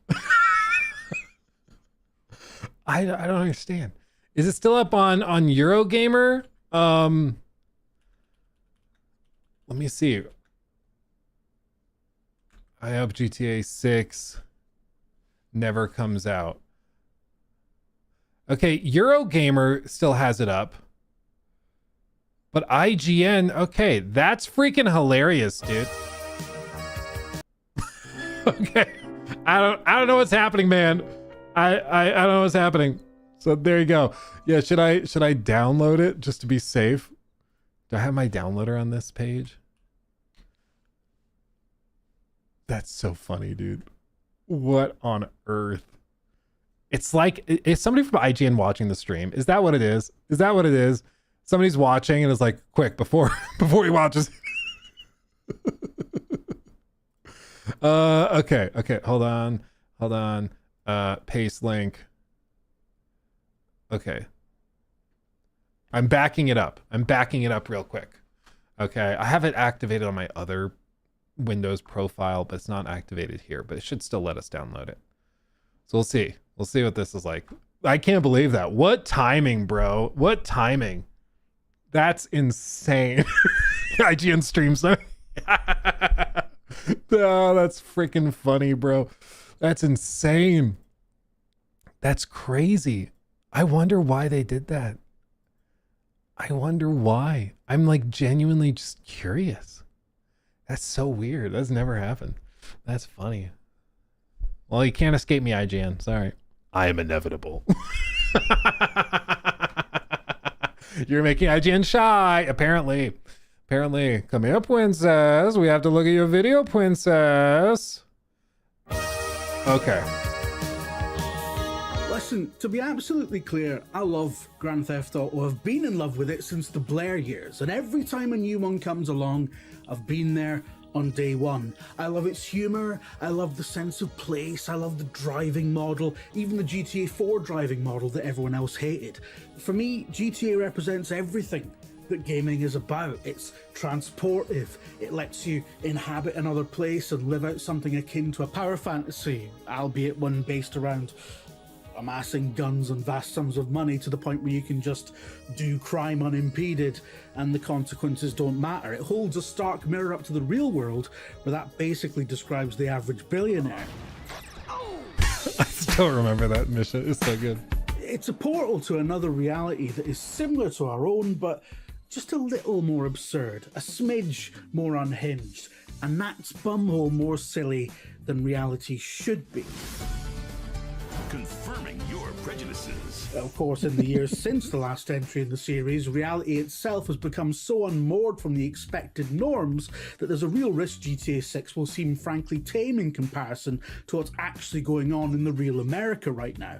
I mean, by the time GTA 6 actually comes out, there's a non-zero chance that the USA will have annexed Portugal and caused a worldwide shortage of canned pilchards. I don't know. And I know What is a canned pilchard? What is that?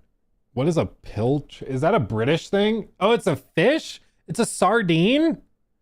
Okay, honest talking, chat. Did any of you guys know what a pilchard is? Is this a British thing? I don't think I've ever heard somebody refer to a sardine as a pilchard. Sorry. Yeah, it's European pilchard. It's a species of ray-finned fish in the monotypic genus Sardina. Okay. That's a, yeah. F no. I know. Belgian. Okay. Okay. No, okay. I'm glad I'm not crazy. People are like, you don't know what a pilchard is, Luke? Get outside more. Touch a fish. This isn't a fresh observation. People have been pointing out the death of satire for years, and not just in the case of GTA. It's generally assumed that the thick of it wouldn't work nowadays because all the assumptions about the workings of government, the media, and public relations that it operates on just don't hold true anymore. It's the Shawshank Redemption, right? But with more tunneling through shit, no redemption. The jokes in GTA 6, given the sheer length of its development cycle, might even seem quaint by the time it actually comes out. Like, No, but you see, they have a secret weapon. Florida. People who don't know Florida don't understand. Like, yes, it seems like the world in general right now is kind of hilarious and ridiculous in so many ways, but Florida is on another level, man. Just when you think, no, this is, the world is too unserious. Dude, Florida is another universe, okay? Like, it's just, you have a built-in endless supply of insanity. All of these little clips they're showing are from like actual viral videos coming out of Florida of like getting the alligator out of the pool, of the people twerking on top of a car. There's been people that have put like the actual real world clip versus the in-game clip together to show side by side. And bro, like, this is just Florida. Okay. So it may seem ridiculous and satirical, but that's just Florida for you, okay? So you have an endless runway when it comes to Florida. its development cycle might even seem quaint by the time it actually comes out. Like when you watch an old TV show where, I don't know, a corrupt politician is brought down by having their improprieties exposed in the papers. The very idea of consequences like that seems laughable now. That world now seems about as distant as chariot races and loincloths. I often wonder if every GTA 6 delay actually happens so they can rewrite all the jokes that have ceased to work in the interim, like the endless Duke Nukem Forever dev cycle, but for punchlines instead of game engines. Ironically, Duke Nukem Forever had the comedy sensibilities of a working men's club in 1973. But I'm actually not talking... I've heard people suggest that too, suggest that GTA 6's delays are in part because they're polishing, but also in part because they desire to have the jokes be timely. So they've had to delay it to rewrite portions of it. But just frankly, maybe some little things are cut and like redone, but I just don't think that's how any of this works. Like, you can't just rewrite the ending of the story because of like some pivot or change. It just doesn't work that way, you know? It just doesn't work. Lots of crazy folks in Florida. Bro, you have no idea. Florida is the land of the free, home of the freer and alligators. It is really mythological in a lot of ways. We are people too, though. I mean, let's not get carried away. I mean, you're close. I love Florida. Florida's great. I love Florida. We vacation there all the time. Okay. Yep. I love Florida. Okay. But the jokes write themselves. About any of that. I don't think it would be a problem for GTA 6 to be the throwback that I think parts of it are definitely going to be. If anything, I think that's what a significant swathe of the audience wants from a new GTA, to be transported back to the last time GTA was on top of the world, to be given a ticket to regress back to a younger self. That's certainly a huge part of the appeal for me as a 40-something who's been playing GTA since I was barely a teenager. I think that, though, there's this desire from some that like, oh, they should make GTA, but they should still go after like political discussions and stuff. Honestly, global politics is so ridiculous at this point that I think it's beyond satire, like he's bringing up. So I think you can just focus on broader political discussions. Just like GTA 5 did with like Life Invader, covering basically Facebook, you know, at the time. Or you can do other things. Like, you better believe there's going to be a monstrous amount of content making fun of crypto bros and NFTs and like TikTokers. And like, that's going to be all over the place. Okay. It's going to be ridiculous. And they're going to make a lot of fun of it, as they should, because it's funny. But I think they're going to do more broader, like cultural discourse and satire, as opposed to just like making fun of political candidates, you know. What I'm dreading. They won't make fun of AI. Oh, the head of Take-Two does not like AI stuff. Like really does not like AI stuff. So I wouldn't be surprised if they also are mocking AI. Is the discourse. What I'm specifically dreading is GTA 6 being an atom bomb dropped onto gaming culture and dominating the conversation for years to come in ways that we're yet to imagine. Oh, it will. One of the other videos this guy did that we covered and I really liked was the discourse around like stop comparing everything to Red Dead 2. It's just not realistic to compare what 100 people made over 4 years to what Rockstar with thousands of people and hundreds of millions of dollars did over the course of like 6 years, which I think is very fair. Even now, you see people constantly doing it, where they take a video game and they compare it to GTA or they compare it to Red Dead. They're just different things at the end of the day. Both can be good, but I think it's more I think it's more praise for Red Dead 2 that it's still groundbreaking and really cutting edge. But it doesn't mean that if a game comes out and it doesn't also have shrinking horse balls, that therefore it's bad, you know? Or if the horse muscle animations aren't as good, that therefore that game is entirely terrible. Like, that's just not how that works. So I do think when GTA 6 comes out, for the next like 2 to 3 years, every time there's any sort of video game that launches, there's going to be the comparison videos of like this versus, you know, Witcher 4 versus Witcher 4 horse riding versus, you know, GTA 6 horse riding, if there's horse riding, you know, and they're going to do the side-by-side comparisons. That's definitely going to happen. Red Dead Redemption 2, Rockstar's last major release, still dominates much of the online conversation. I did a video about this recently, where there's an entire cottage industry of games media specifically about comparing Red Dead 2 favorably to every new release that comes out, it seems. And it's always the same commentary. Red Dead 2 was almost a decade ago. Why has it never been surpassed? Yeah, the one that really drove me crazy. Favorably to every new release that comes out, it seems. And it's always the same commentary. Red Dead 2 was almost a decade ago. Yeah, the Mafia the Old Country ones, where they compared it side by side, or top to bottom, I guess. And I just don't think that they are like comparable. You know, one is a small team that was putting something together that's a very narrow scope. Like Mafia the Old Country was supposed to be a lower priced budget game, more in that like AA size and scale, and narrative focus. It's not about pure open world dynamism and stuff. Red Dead 2 is like the quintessential quadruple A game. I mean, it's just on another planet in terms of budget, scope, polishing, time, like everything. And the insinuation and the suggestion is that because the horse riding in Red Dead 2 is higher fidelity, that therefore Mafia is bad or unacceptable. People also did it with Mafia, saying, oh, you can't swim. As if that's like well, I was going to get the game, but you can't swim. You know, when it's just kind of a stupid thing to say. You know, it's just not relevant. There are certain comparisons that I think are reasonable and healthy. I think if you're comparing like fantasy RPGs and then you compare choice and consequence, if they're also being made by teams of similar size and scope and everything, then I think it's fair to bring those up and compare them. But, you know, the old saying is comparison is the thief of joy. And I think that that's very much true in the gaming space. Intergalactic, thank you for the 10. Still can't quite get over the tonal dissonance between these games, the GTA 4. And then GTA 4 maybe. Poor Nico. Yeah, I mean, they decided to pivot and go with more of a parodical.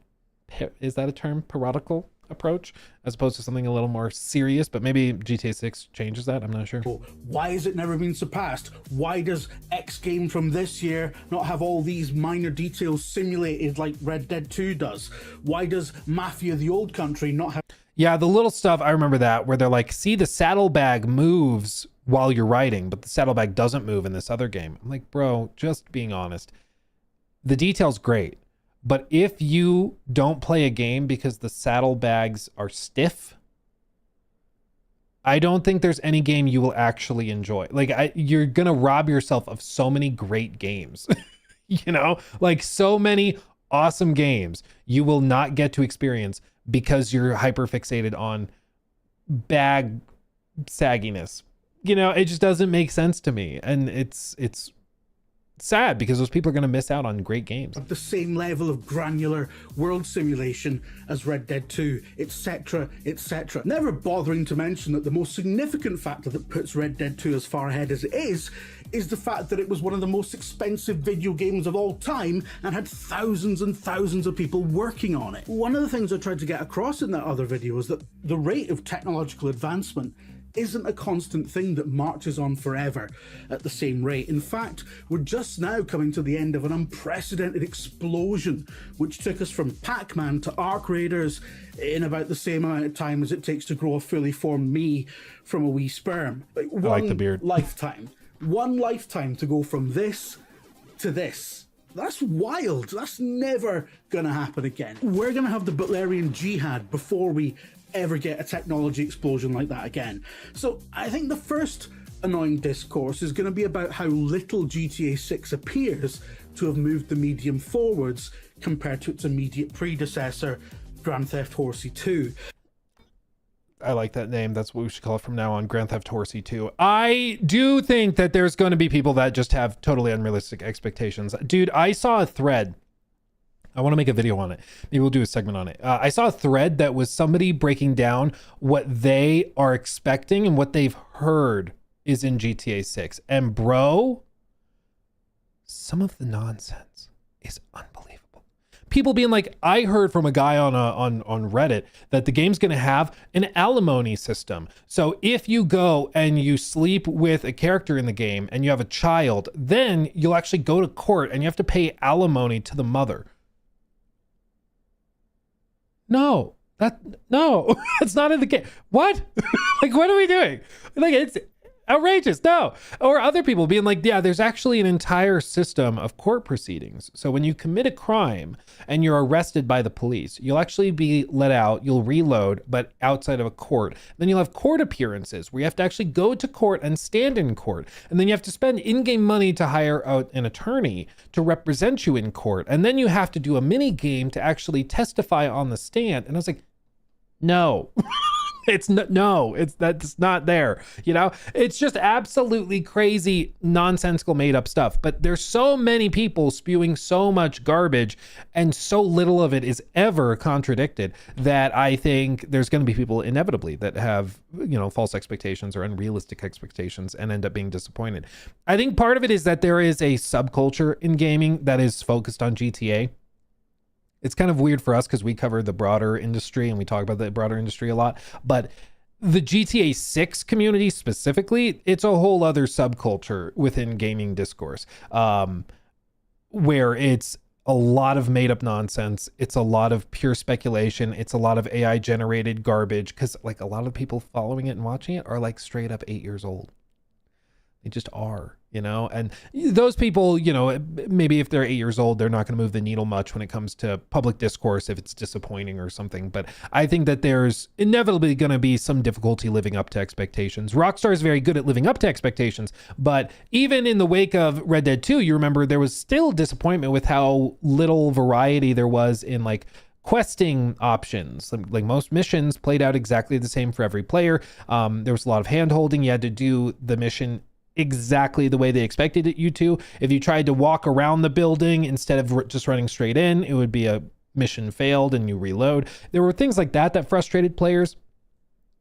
And I'm sure there's going to be things like that in GTA 6 that still frustrate players when people are like, oh, this still feels the same as that old game. You know, it's still great, but it's just not that innovative or inventive. It's very similar to that old thing. That's no doubt going to happen. The game will still be fantastic, I'm sure, but certainly it's going to happen. And let's be honest, there aren't many ways in which Rockstar games actually have moved the medium forward. And don't get me wrong, they're brilliant at building vast, immersive, consistent game worlds that feel almost tangibly real, and filling them with huge amounts of micro and macro detail, and populating them with memorable characters and character. And GTA 6 will do more of that, but because we've essentially hit a plateau now where big budget games are about as realistic looking as you're going to get, there's no room for innovation or raising the bar outside of gameplay mechanics, outside of compelling systems that interact in meaningful ways. And in that category, Rockstar games have always fallen short compared to the likes of I don't know, Metal Gear Solid 5, Tears of the Kingdom, even the Elder Scrolls 4 Oblivion from 9,000 years ago. In fact, you can look at all the incredible stuff that GTA 4 was doing with Euphoria physics back in 2008 and reasonably conclude that, if anything, Red Dead 2 is a regression from the last time they meaningfully innovated. Despite...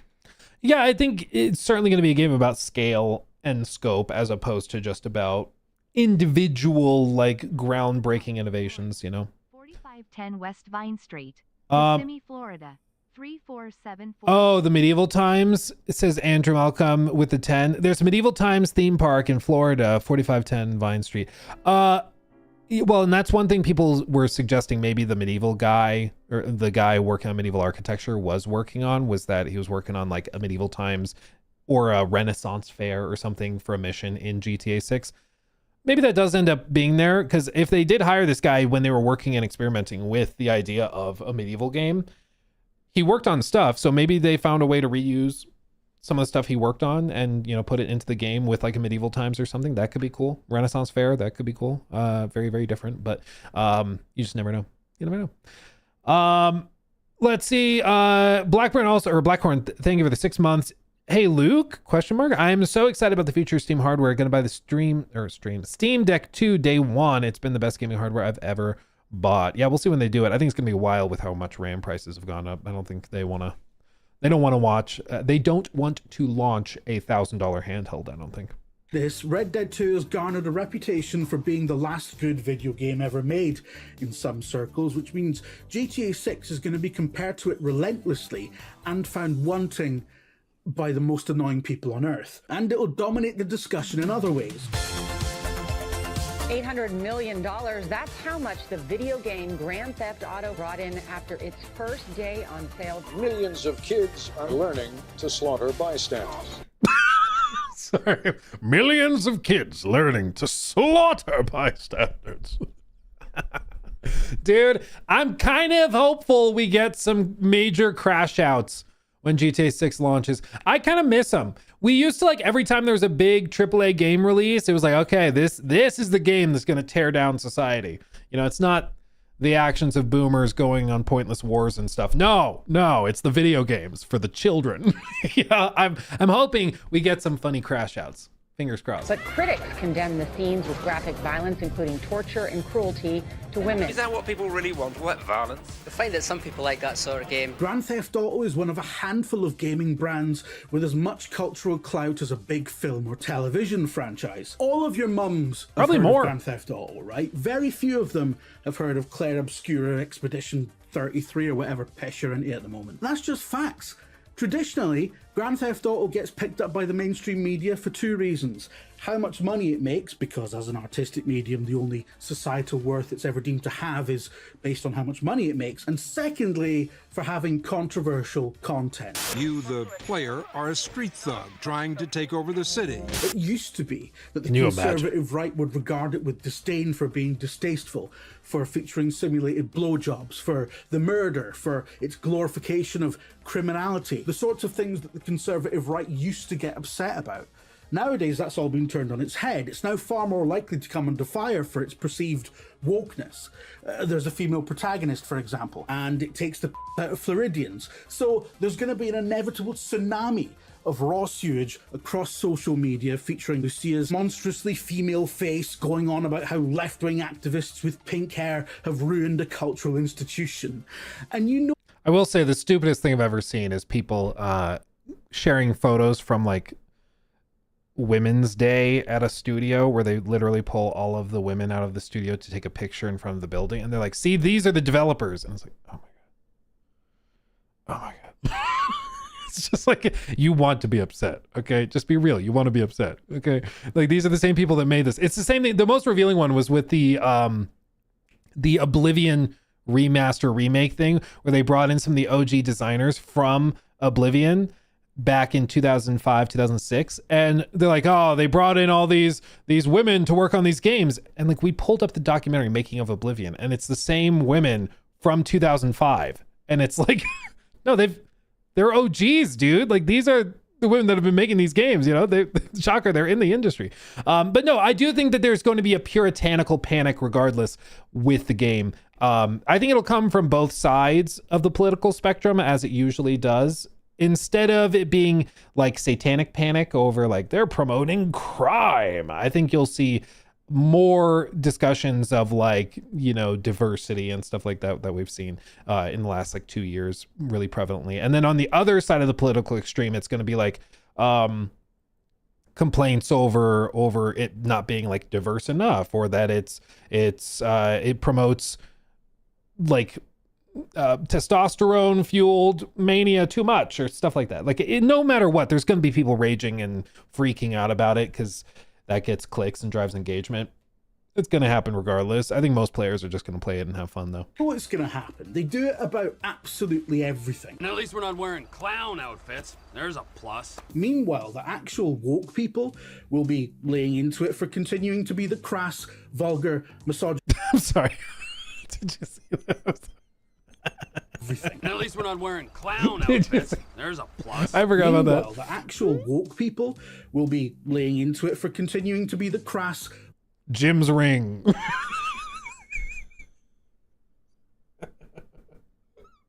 Dude, there's so many little things like that that are just so good. They're just so good, man. It's so good. Oh, like you drive by it 1,000 times and you'll never notice it. But the one time you do look, you're like, is that a butthole joke? You know, I love it, dude. Vulgar, misogynistic teenage snot playground with questionable politics that it always was, because let's face it, it's still going to be a GTA game, and it's still going to have a stock ticker called Bossack and a jet ski brand called Speedophile. And it's still going to feature over-the-top racial and cultural caricatures. And it's still going to be hilariously sociopathic. And I'm sorry to literally both sides this, but there are going to be people on both sides of these idiotic culture wars that poison everything, screaming at each other about this game for months. Yeah, I fully expect that I think that's true. I think you're going to see people from like the religious puritanical approach. They're going to be pissed. The people on the other side that are screaming that there's like too many white people in it are going to be pissed. Like you're going to have both extremes pissed off, which probably means that you did something right. You know, like if it's meant to be satirical and make fun of culture, if everybody on the extremes is upset, then it probably means you're balanced in the middle. And it's going to saturate all the bandwidth we have as a culture for talking about other games that have nothing to do with GTA, partly because every other publisher is rightly scared of releasing anything in its orbit. It will very likely create a cultural void to be filled with shit. And as much as I love it, gaming is so much more than GTA. And frankly, I'm enjoying this unexpected reprieve we have from having to talk about it, even though I'm choosing to fill that time by talking about it, because it means that other releases are getting a look in. The last thing... I do think it's going to be all anybody talks about for a solid like month and a half. And after that kind of culture bomb goes off, I think a lot of the discourse is going to be around like, did it live up to the hype? Look at these fun details buried within it and stuff like that. But after that, after about a month, it's going to start to settle down. I think soon after they're going to launch the online mode, where a lot of the attention is going to then pivot and go into, especially because it sounds like they have hired or bought out multiple modding teams that were working on RP stuff. So my guess is there's going to be a lot of day one support for roleplay servers, and like every streamer on the planet is going to be doing that. If I were a studio making a live service game that launches in 2026 or God forbid 2027, I would be seriously nervous, because I think it's going to be just like total insanity. You know, it's going to be crazy. But maybe I'm overly optimistic. I don't think that it's going to be like 6 months of nothing but GTA 6. I think just like with Red Dead 2, it'll come out. Everybody's going to be like, wow, this is awesome. And then like things will level out pretty quickly.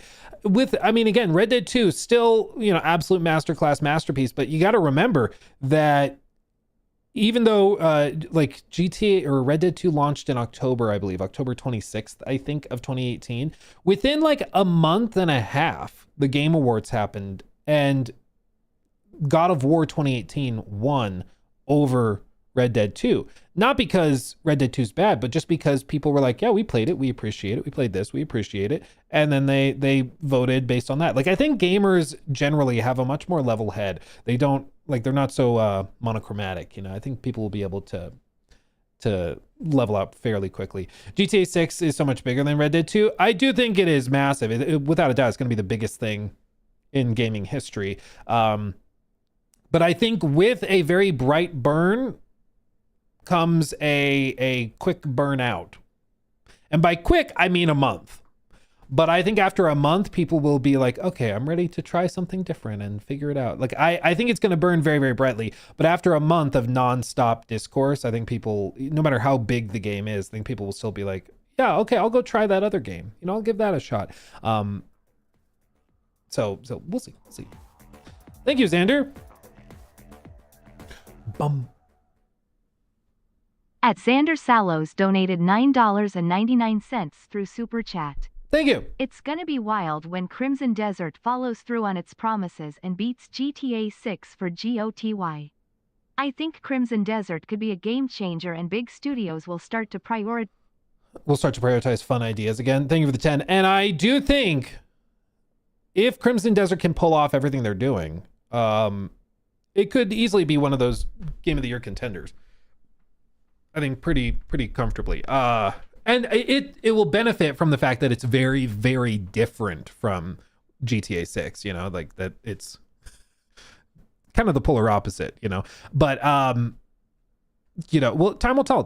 Anybody who's just assuming GTA 6 wins Game of the Year, again, I just point back to Red Dead 2. Because a lot of the time for Game of the Year, it's not just about what's the biggest game or best-selling game or most hyped game. A lot of the time, the discourse comes down to what game, like, deserves an award the most. Like, everybody expects GTA to be the biggest game ever. But what game could come out and just totally surprise people, you know? Like, I think even if like GTA 6 launches and is like a 95 on Metacritic and it's just a fantastic, you know, breathtaking masterpiece, I still think if that, like, Expedition 33 launched this year, I think it would still probably win over it. Because a lot of the games media that's voting on Game of the Year and that chooses what wins it at the Game Awards, they have sort of an anti-AAA preference and or quadruple A maybe. They like to be more original, you know? Yeah, Highguard, you never know.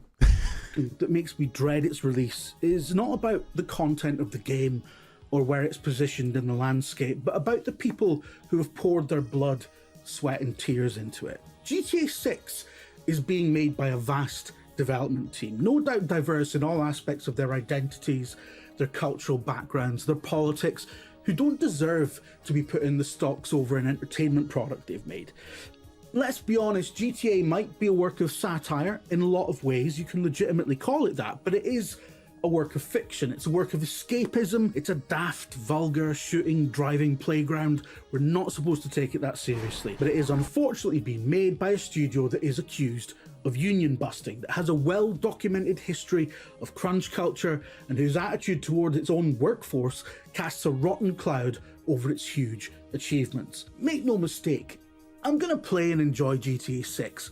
We are going to cover it as an organisation. It's the biggest release on the horizon by an insane margin. I just wish, for once, I could enjoy a new video game without having to constantly think about the possibility that at some point along the chain, every sale of it is propping up a cabal of arseholes. I asked for a fair day's pay after a fair day's work. If you're interested in... Yeah, I hear that. I think that's been true ad infinitum. I think no matter what product you're looking at or game you're looking at, if it's a big AAA game made by hundreds of people as part of a big corporation, at some point your money is going to help people that you probably find detestable or bad. I think that's true. What's the old saying? I think it's a Marxist saying or quote. It's like, you know, in capitalism, there's no such thing as ethical consumption, I think, to use a term that some of these people might like. But I think it just comes down to, like, if you want to play a game and you think it looks fun and you want to buy it and play it, cool. I think at some point, I understand somebody's desire to not participate in something if they don't like it, but I think it's also really freaking cringe to then try to accuse players for being like unethical or evil if they happen to buy it, you know? And we've seen that happen before where it's like, did you know one of the owners of this? Like this happened when the ZeniMax deal went through. Do you know who was on the board of directors for ZeniMax Online Entertainment that you may not know of? Do you know who was on there? When they were bought out by Microsoft, there were calls for boycotting Game Pass and boycotting Bethesda Game Studios games because this person was on the board. Todd Howard? No. Let me see if I can find the like a picture of him. No. I believe it's Robert. Yeah, I think it's, is it? Hold on. There's a lot of them. It might have been Robert. I don't recall. It's one of, it's the brother of Trump's brother.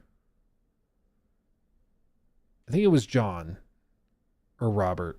One of them. He died. He's dead. But he was on the board, the ZeniMax board, for years and years and years. And people were saying, oh, because of that, he should be, you should boycott the company. And it was like, he has a brother. Yeah, I think he has two. I think one of his brothers died of like alcohol poisoning or a drug overdose or something. I don't remember. But people were calling for that. And I'm like, no, I think if you play Fallout 4, that doesn't mean that you support like the people that are connected to this or that. Like, I think that starts to get unreasonable. That sort of McCarthyite, puritanical test of making sure everybody's following exactly what you dictate. If you want to boycott something because you're ethically opposed to it, props to you. I actually respect that a ton. That is your right to boycott it. What I find cringy is when people start to then try to claim other people are bad because they didn't choose to boycott it for the same reasons you chose to, you know? But with GTA 6, I do think there's going to be a lot of discourse around it, a lot of discussion. People are going to play it, and there's going to be, concerns. Am I contributing to a union-busting company? Kinda, yeah. But you're also paying the salaries of the people that are there and that are working there. Like, just because you bought the game doesn't mean you're a bad person, okay? Because somebody on Twitter raged about it. It's okay. It's okay, Yeah. He died back in 2020. I think that sounds right. And then I think it went to his estate, his ownership stake. So when they sold to Microsoft like a year later or whatever it was, the claim was like you're contributing to the family if you continue to play it was like a whole thing, but everybody forgot about it because it was kind of stupid, Anyway, a lot of contrarians too. Oh yeah, inevitably. And it's just, the thing with a lot of social media is that it equalizes voices, which is great because it means that somebody in the middle of nowhere can talk directly to like the president through Twitter, right? At least in principle. But it also means that people can just make up and rage bait absolute nonsense, and it's elevated to the max, especially because these algorithms tend to promote rage bait. So there's that. Real quick, I want to touch on this real quick. New segment.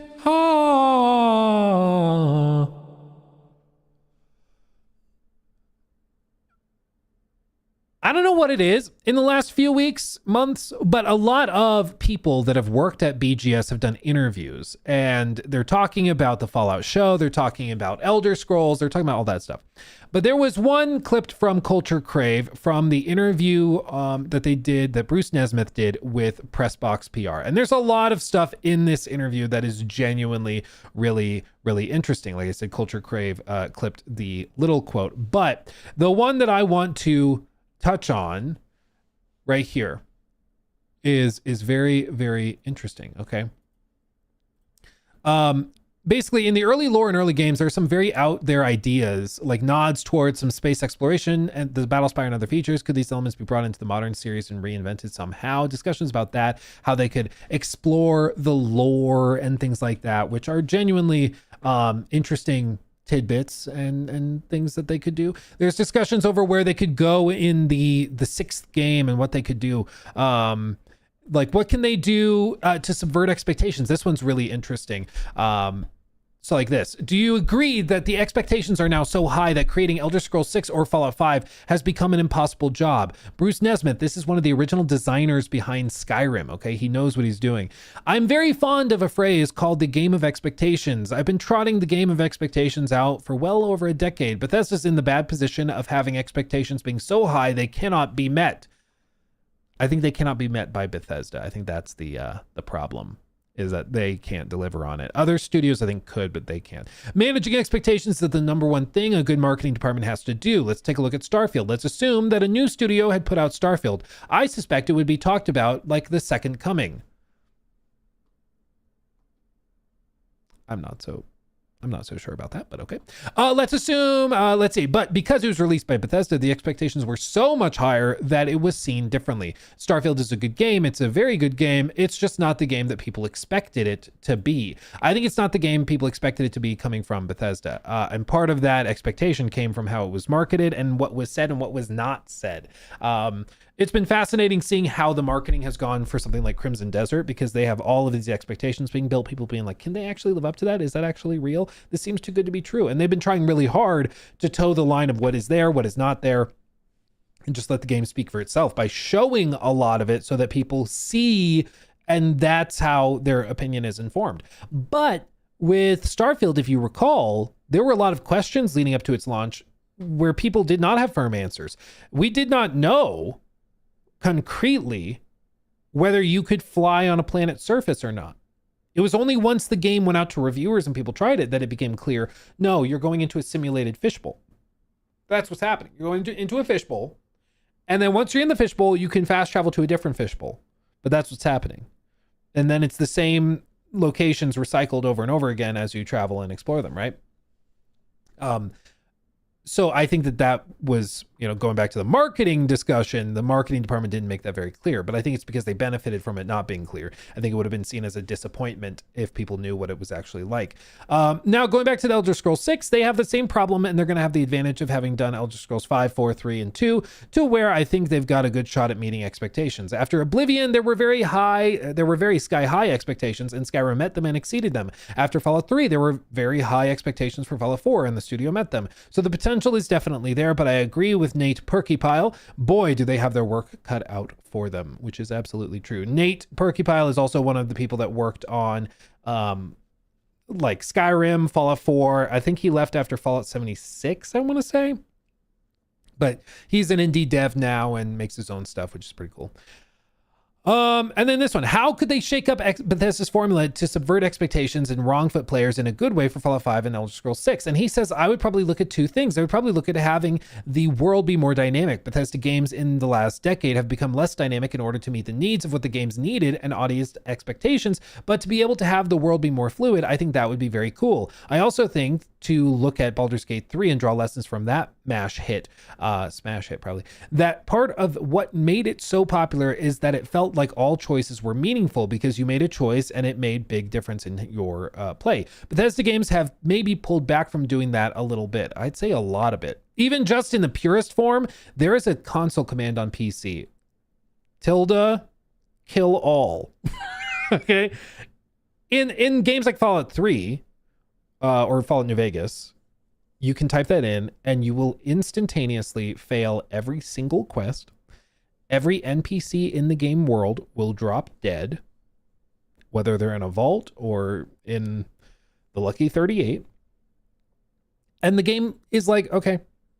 And it just fails the quests. You can keep playing, you can do whatever. But they allow the game to kill all the NPCs, and they have a state because they're like, if this NPC dies, this quest fails because it can't be completed now. So the quest is just over. But the game doesn't just like break. In Starfield, if you try to do that, you can even just like launch a bomb at an NPC. But if they're a quest giver, they just drop on all fours and then stand back up after a little bit and act like nothing happened because they took that level of dynamism out. Now, realistically, are most players killing every character or even a lot of quest-giving characters in a game like Fallout New Vegas? No, I don't think so. I think most players are going to go through, do the quests, and explore it that way. But the fact that the game has been built with the assumption that you can have that happen adds a level of depth and dynamism that modern BGS games just don't have. And that, you know, trickles down to every other aspect of the game's design, where they've built it out such that you can make pretty wide sweeping decisions that are pretty catastrophic, but they let you do it, you know. The focus is on putting your toys away, but in these games, you do something in the Thieves Guild questline that completely changes what becomes of the Mages Guild, for example. The world and the game is changed because of your choices. Have it make real impact. Totally agree. This is one of the things people love about these types of games.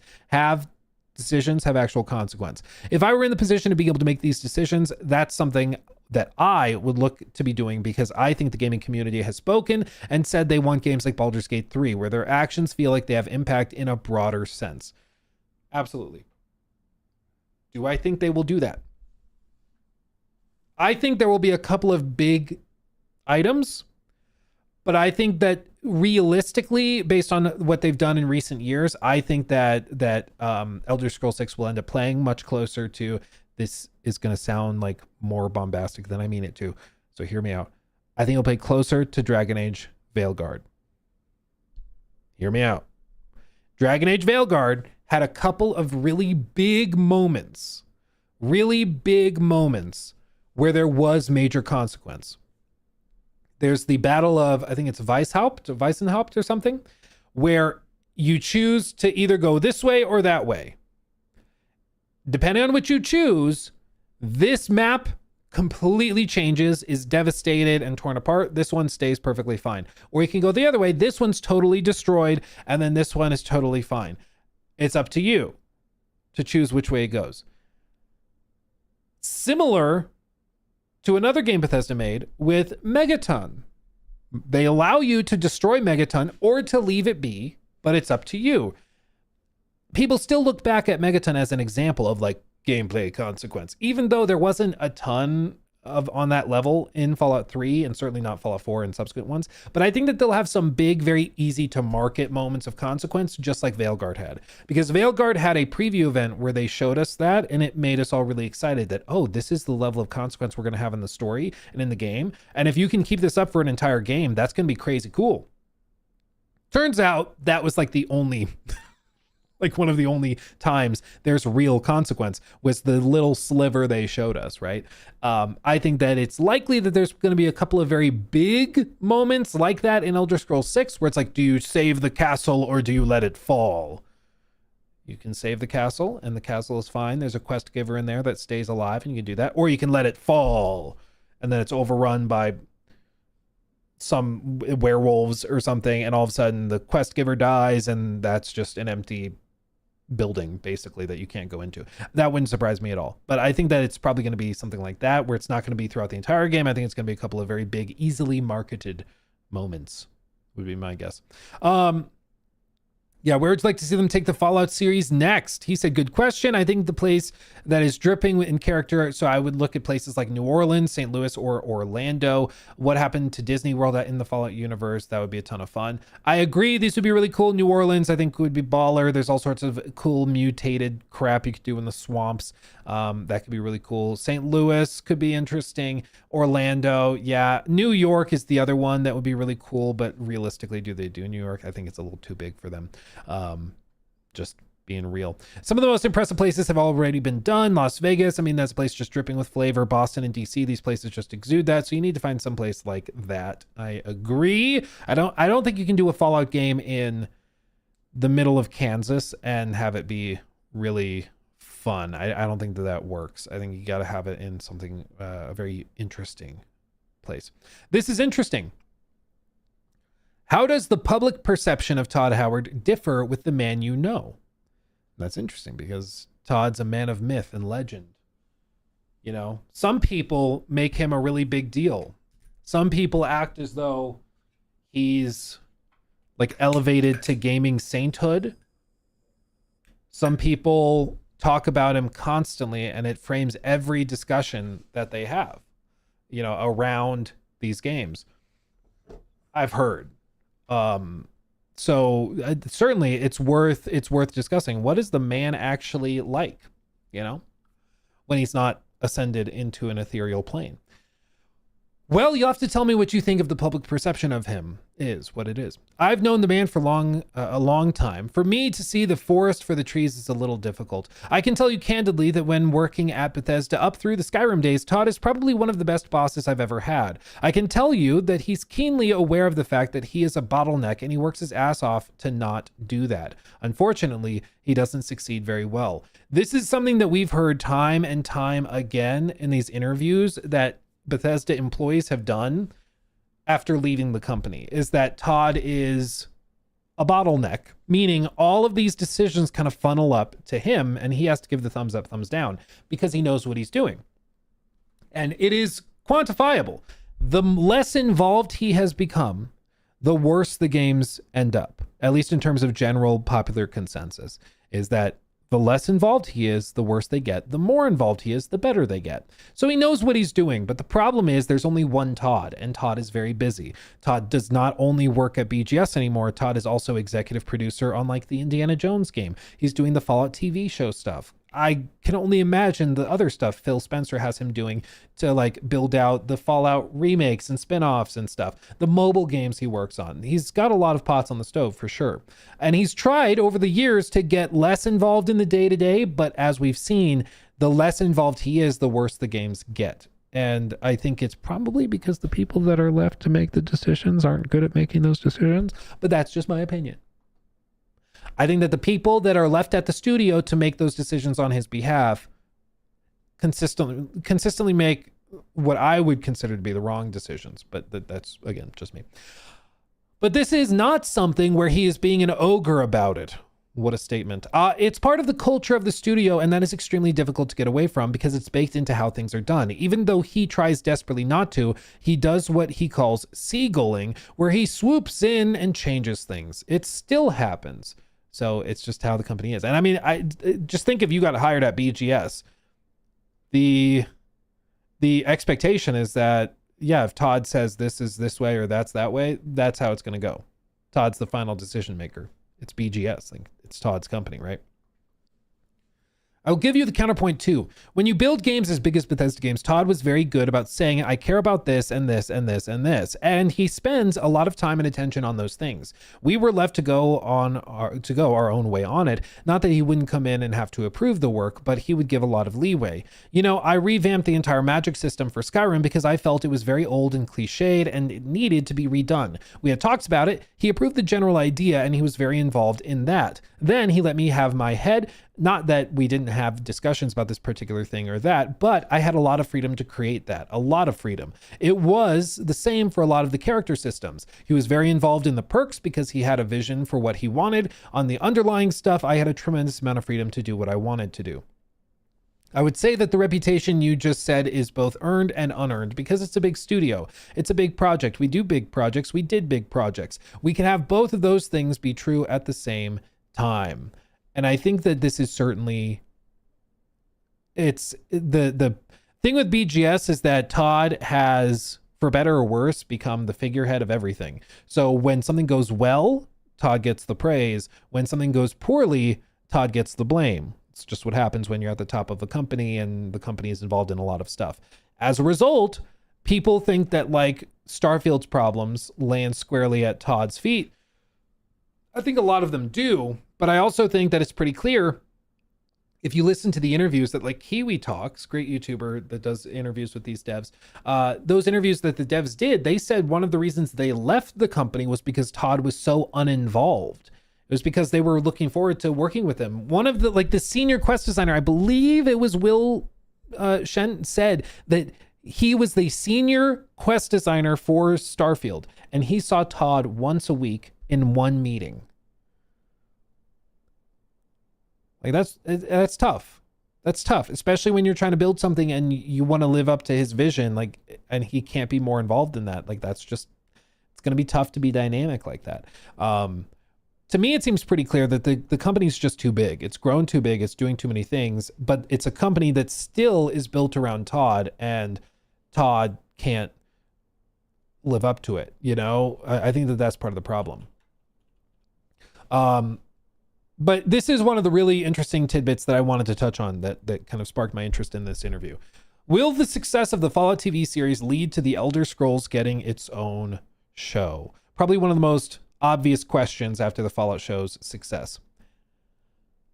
My personal take actually aligns very closely to what he's about to say. I don't think it would really work.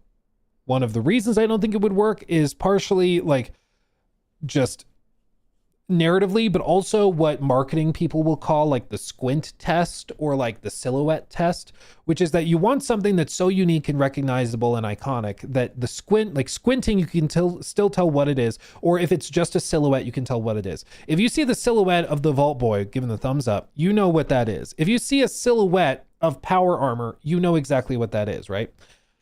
With Elder Scrolls, what is that going to be? Maybe the actual like scroll, but that's far from iconic. You know, I think that that's nowhere near like the Pip-Boy or Vault Boy, you know, thumbs up pose. So that's tough. Is it the horned helmet? I mean, that could be true of anything. Okay, loading screen. How dare you? How dare you?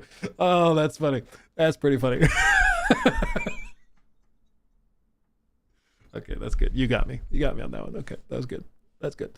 But this is what the lead designer on Skyrim said about that. Okay, if ever there was an advocate for the Elder Scrolls, it's this guy, lead designer on Skyrim. What does he say about an Elder Scrolls show? Quote, "What you have to realize about things like the Fallout TV show is that they don't make Bethesda money directly. I would be shocked if Bethesda is making any money that they care about really. Not when you literally make billions of dollars on Skyrim. What you're going to make by licensing the IP to this show is just peanuts. But what it does get you is attention. What it gets you is notoriety. It's marketing. Do they really need marketing for Elder Scrolls 6? So he's pointing out, I don't think they even need to do a show, so why bother? I also think there's something very special and different and unique about Fallout that lends itself to becoming a TV or movie experience, whereas the Elder Scrolls is trying to be a standard kind of fantasy. That's not as interesting. Not in this day and age where you already have the Lord of the Rings movies, we've got Game of Thrones. You'd have to try to find something to lean into that would be special about it. Like the lead designer of Skyrim. The guy is saying it's just standard kind of fantasy. Like even he's kind of like talking it down a little bit, you know? It's crazy. This is Cap. The Fallout show is exposing it to thousands of normies. Sure. I think that's absolutely true. I think casual fans and people that are not playing the games are seeing the show. Like my wife, she doesn't play the Fallout games. She's just not that interested in them, but she's watched the Fallout show and has really enjoyed it. So she's enjoying it. It's not converting her into a player, even though she plays other games. But there's no doubt some people that are going and buying the games and doing that. But I think right now he's probably right. Like the Elder Scrolls does not need the show to help hype it up. It just doesn't. It's going to do just fine regardless, you know? So I see what he's saying, you know, maybe he's downplaying the actual benefit of the show for the game. Cause I do think they're getting a sales boost. We saw it with the season 1 drop when Fallout 76's player base skyrocketed up. So it definitely does have an impact, but yeah, I see what he's saying. Yeah, you look at Fallout, he continues, you look at Fallout, everything is special about it. There is nothing like the Fallout universe anywhere else in gaming. It's very unique. That makes it easy to make a TV show and draw eyeballs as opposed to going into a fantasy world where you've got elves and people throwing spells around. You'd have to raise those stakes. There's a dragon. I've seen dragons 20 times before. What are you giving to viewers that's new? Different media have different needs, and I don't know that the Elder Scrolls would fit that media well. Maybe a movie, but I would struggle to see a TV show. That would just be for promotional purposes, but they're not going to make a ton of money off of it. I think he's right. I don't think a TV show really works. And I think the magic of a game like Skyrim or Oblivion is that in their day and age, they were the quintessential ultimate way for a more casual gamer to experience light fantasy. You know, it's not like The Witcher fantasy where it's like, okay, welcome to the game, first few hours, let's have a quest about a stillborn baby. Like, we're not doing that. It's much lighter.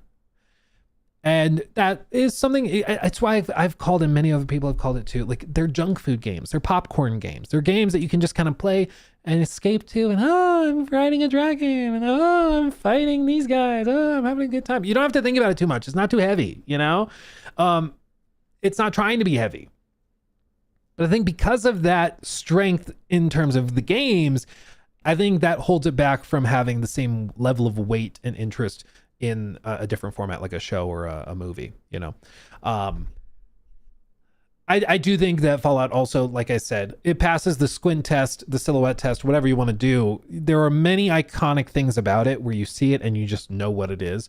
And you can build upon that to make a world that's really unique and interesting and different.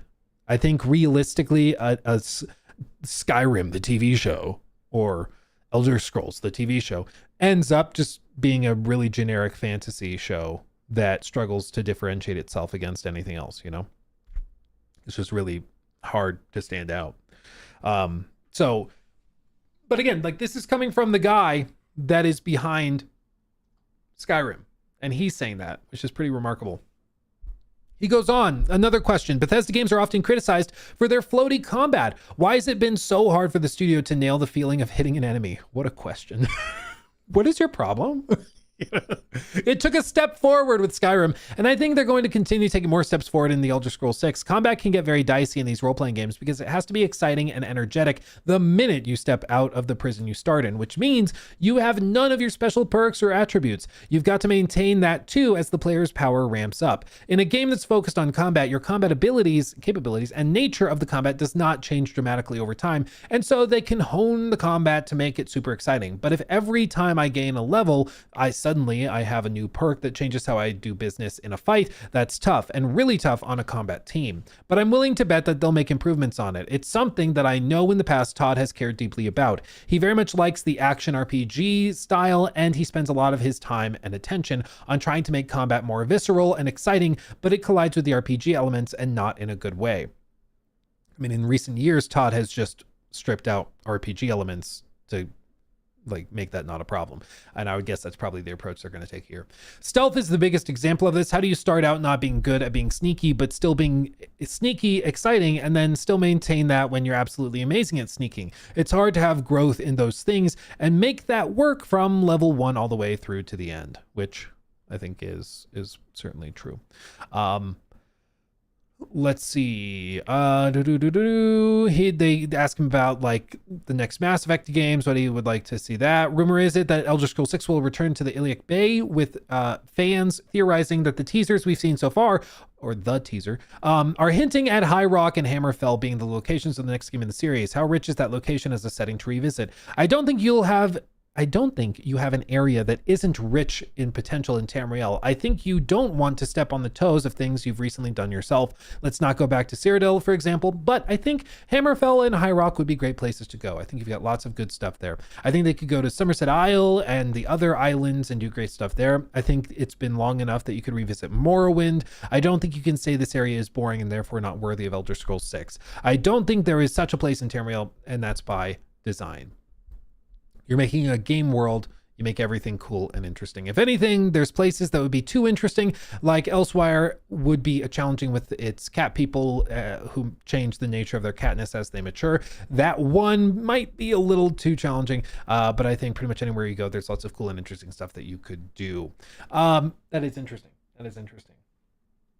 And lastly, the last question, this is just a genuinely like valid question.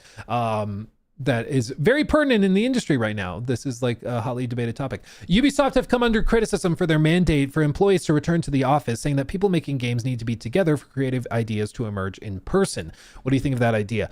I've heard from producers that work at studios that they're, according to their metrics, they are way more efficient when people are in the studio. I know people that work from home and that say they're more efficient when they work at home. I'm just telling you what the producers that track that stuff have mentioned to me. But it's certainly a hot button topic in the industry. Out of like post-COVID, work from home was much more common and has been kind of a staple, but a lot of studios are now going back on that, mandating full return to work. There's multiple components to the work that you do in a dev studio. It's not mono-themed. This is a mistake a lot of people make. There's times when I need to shut my damn door and sit down and do stuff by myself. That's great for working from home. But having done that, because I worked through the pandemic and I was completely working from home, you are also cut off from the other people and you start to lose the sense of the project. You don't get the sense of community or sharing of knowledge. But this isn't either an either or thing. You can have your cake and eat it too.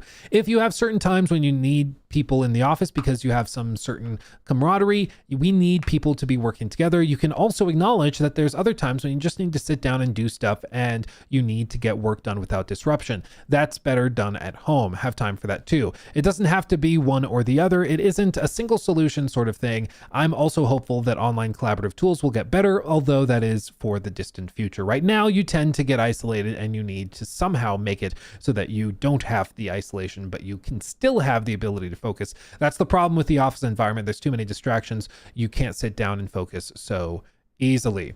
Mischief Maker's first book in the Loki Redeemed contemporary fantasy franchise by Bruce Nesmith. Yes, he's written a number of books. So if you're interested in Bruce's writing, they are outlined right there. Mischief Maker. He's also written Feast of Ghouls, the first book in the Lit RPG series. Glory Seeker titles in both series are available for purchase on Amazon, and he's also available on Facebook if you're interested. But interesting little glimpse into a legend of game development, somebody that is responsible for, no doubt, some of the biggest stuff that we've ever watched and followed. I think he knows what he's doing. Knows what he's doing. Love to see it. Love to see it. Okay. Those great books are greatly written. Yeah, I can say. Oh my God. Oh, that's funny. It's funny. Let's see. Do you think Marathon will be at the State of Play? Yes. Yes. I've heard from somebody it is. So if it's not, I'm going to make fun of them. Let's see. Is he going to read it? Is he going to read it? It's not going to read it. Really hoping the beta to be this weekend. Yeah, I think I don't know if the beta is going to be this weekend, but I do think it's going to be at the State of Play. Yeah, it should be. Starfield, I think also. Yeah, I agree. Oh God, no.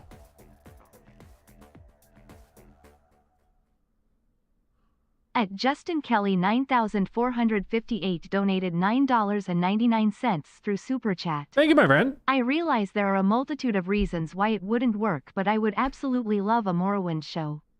Heavy lore, memorable characters, and the last truly interesting story in world from BGS IMO. They could do that, but the fact that even Todd, when he's been interviewed and asked about it, Todd's been like, I don't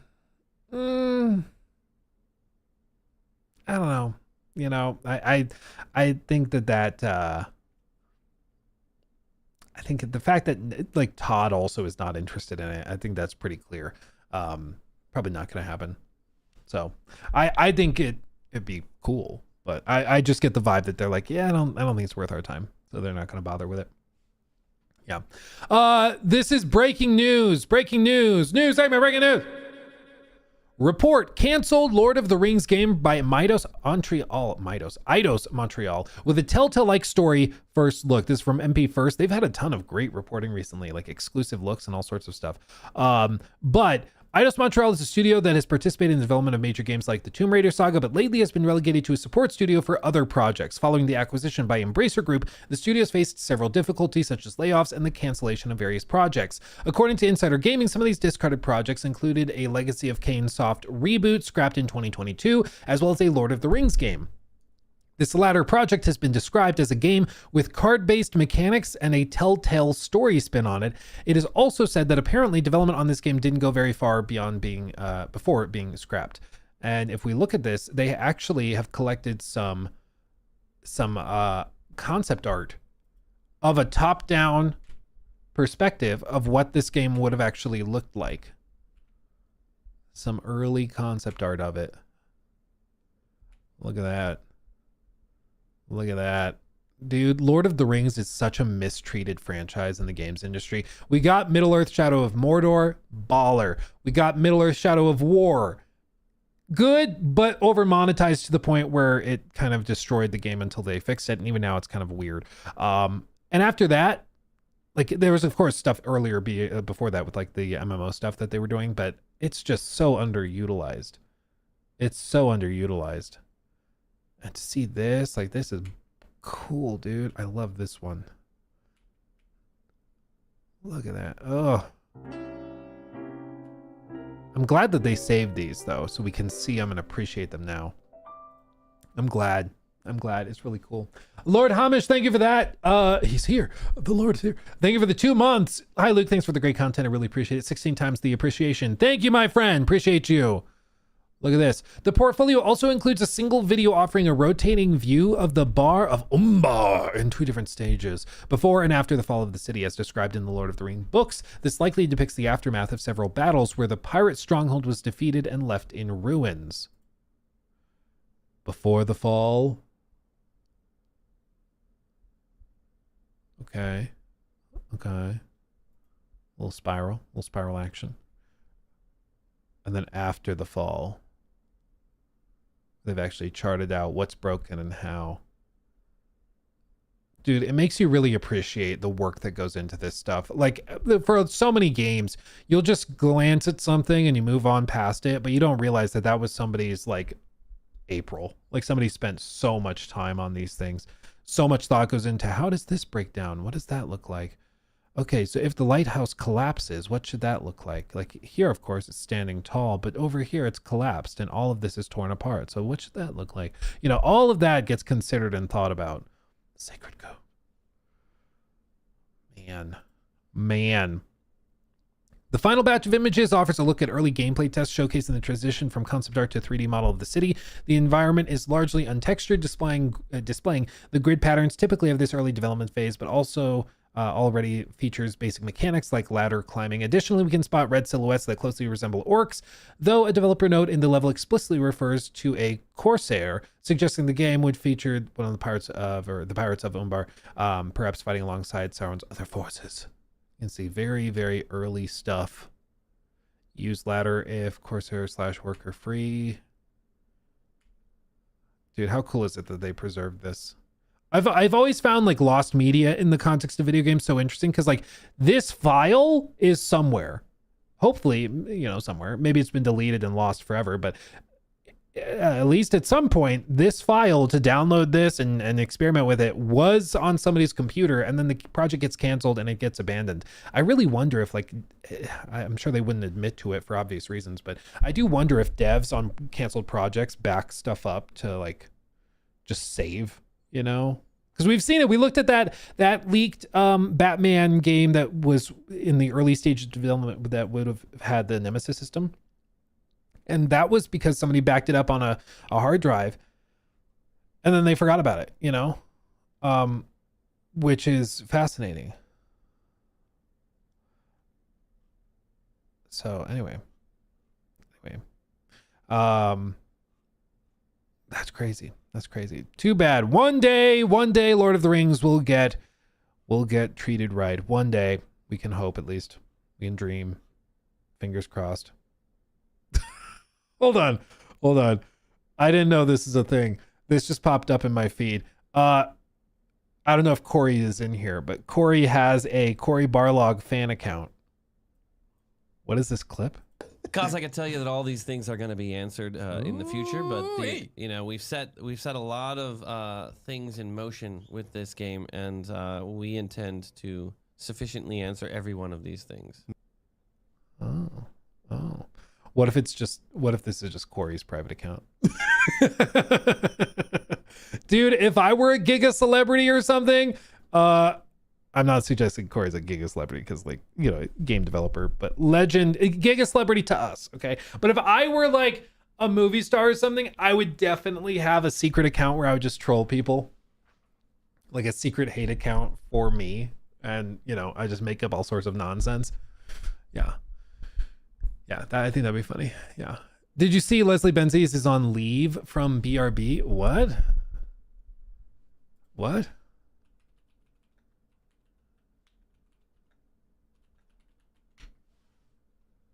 25 minutes ago. Leslie Benzies is on leave from Build a Rocket Boy as Gerhard appears to assume sole CEO role. What? He's the co-founder and co-CEO of Build a Rocket Boy, the developer behind Mind's Eye. He's reported taking a temporary leave from the firm. This was confirmed by the other CEO, Mike, who's been threatening to sue everybody.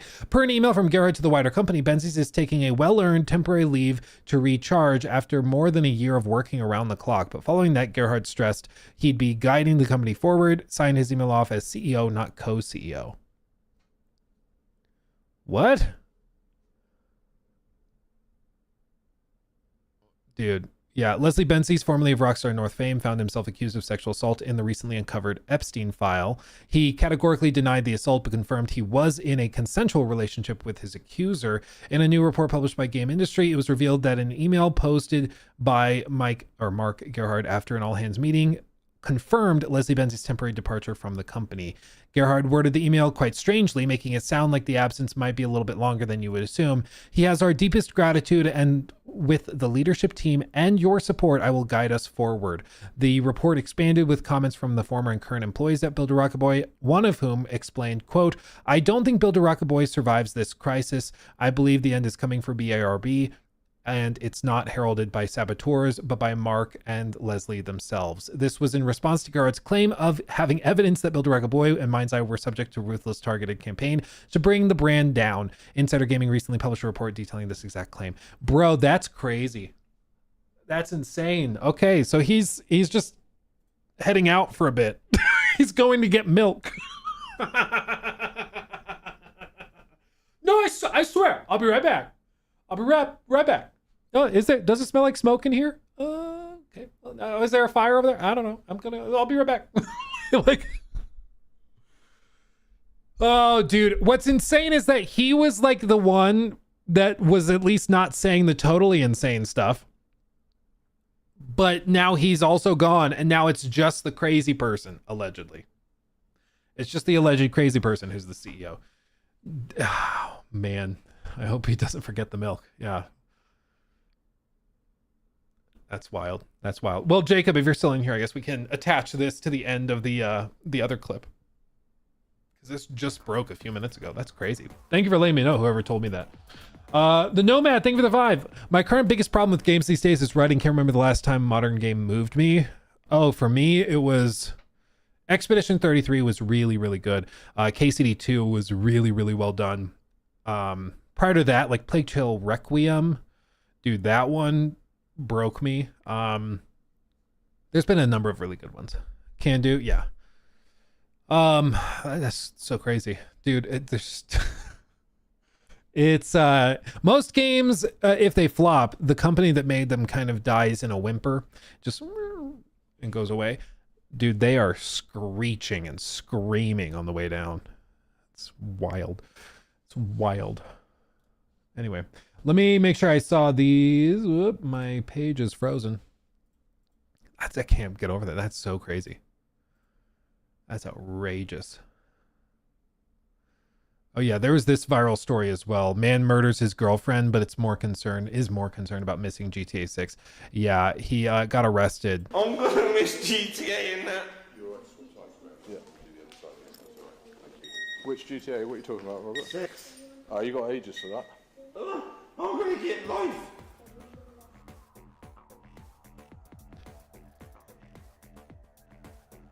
Based? How dare you?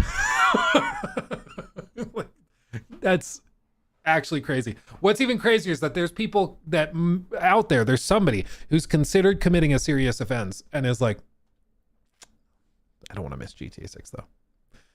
It's wild. Priorities, yeah, for real, yeah. Killed someone and he's not like, oh, I'm sorry for that. Oh, I feel bad. It's, what about GTA 6, isn't it? Isn't it? Yeah. Anyway, That's crazy. What brand of milk and cigarettes do you think he will bring back when he returns?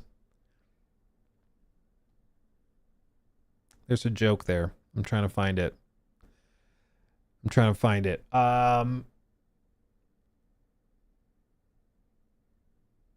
I got nothing. Sorry. I don't have nothing. I was trying to think of something. There's something there. There's a joke there. I don't know what it is. I'll have Jacob figure it out. Jacob will come up with something funny. He's good at that. Yeah, what brand of cigarettes and milk is he going to get? Spoiled milk and cigs. I was trying to think of something like related to the Epstein files. So I was like, oh, maybe he's not going to come back with those. He'll come back with like, I don't know.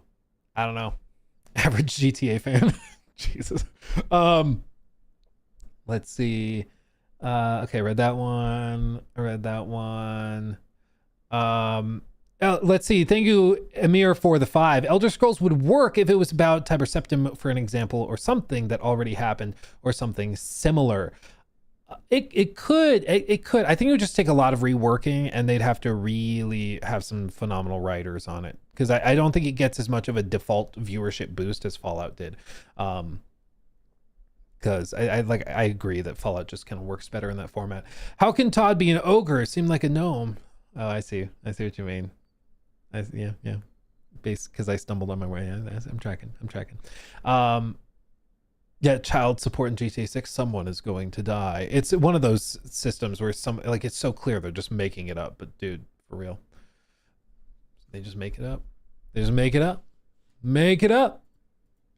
And it gets some views, and they call it good. That's all you need. All you need is made up nonsense. Made up nonsense is all you need. Okay. Hold on. I think I have one more thing. Let me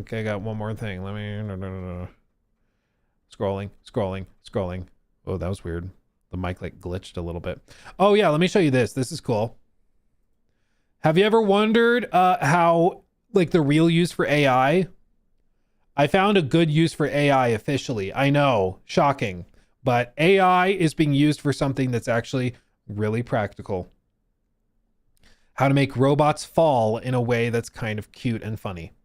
Teaching its robots to fall with style. Seriously.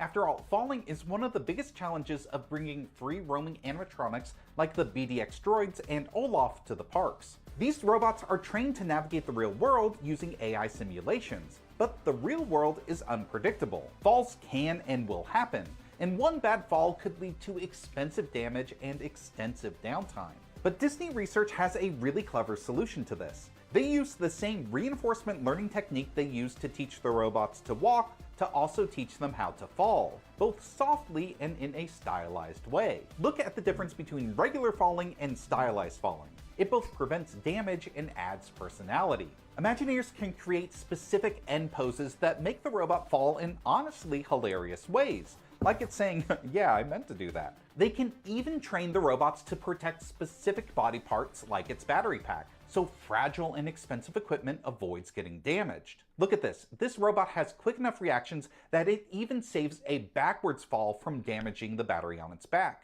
Disney Research says that this stylized falling is really effective. I never thought I would see robots land in an actual like sexy pose, but hey, props.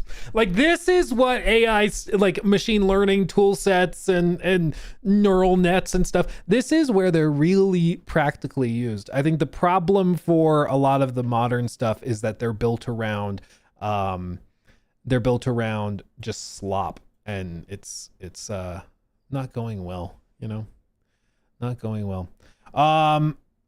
Okay. Ooh, and reviews dropped for the Yakuza Kiwami 3 and Dark Ties.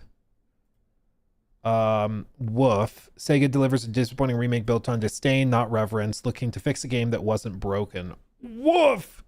Some remakes are a product of passion and respect for the source material being adapted. A few bells and whistles shed to streamline.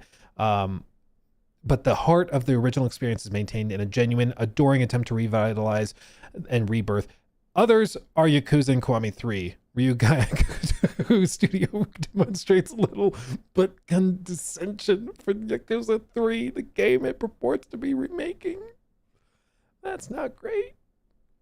That's not great.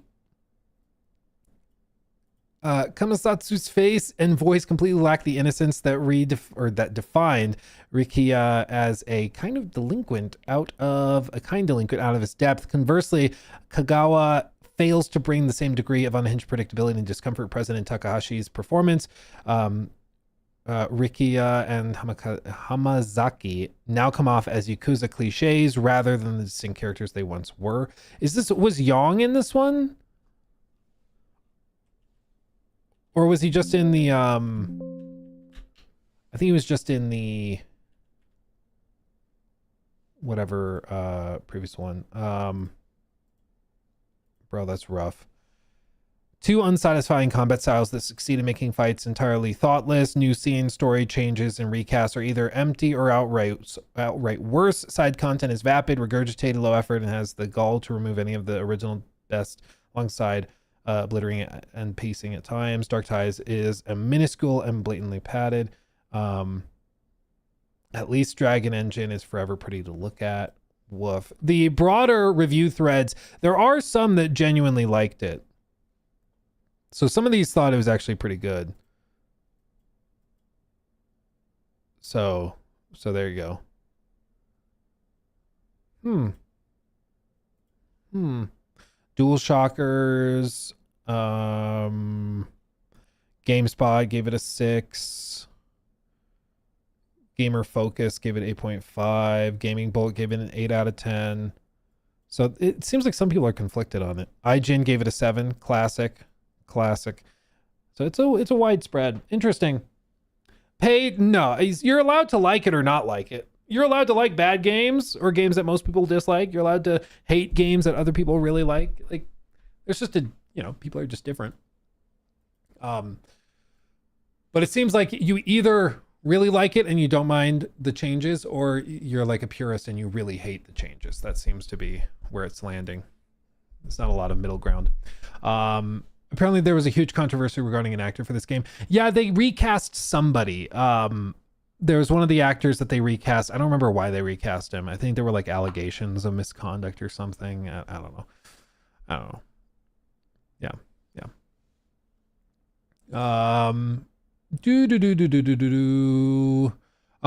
If people have the old OG Yakuza 3 bought on Steam, they buy the Dark Tides at a 50% price cut. But if people do not have old Yakuza 3, the OG version, they have to pay double for old OG 2. So basically you pay for a AAA game for a remake. Yeah, that just never feels good. Yeah. The pricing and how you market remakes or remasters and graphical improvements, I think, is key. It just, whenever you do, like, it's a re-release of something that already came out years ago, but it's maybe overhauled a little bit or runs a little better or graphically improved or something. I still just don't like charging full AAA prices for it. It just feels bad, man. Bethesda did that a lot too. Predictions for Thursday's State of Play. I think it's going to be a lot of like smaller stuff. Brian, what's his name? Brian, is it Descartes?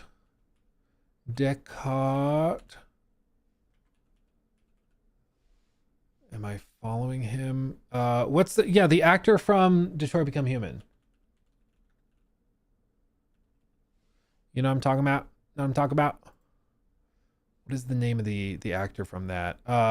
Brian Descartes. I was right. Okay. He tweeted this.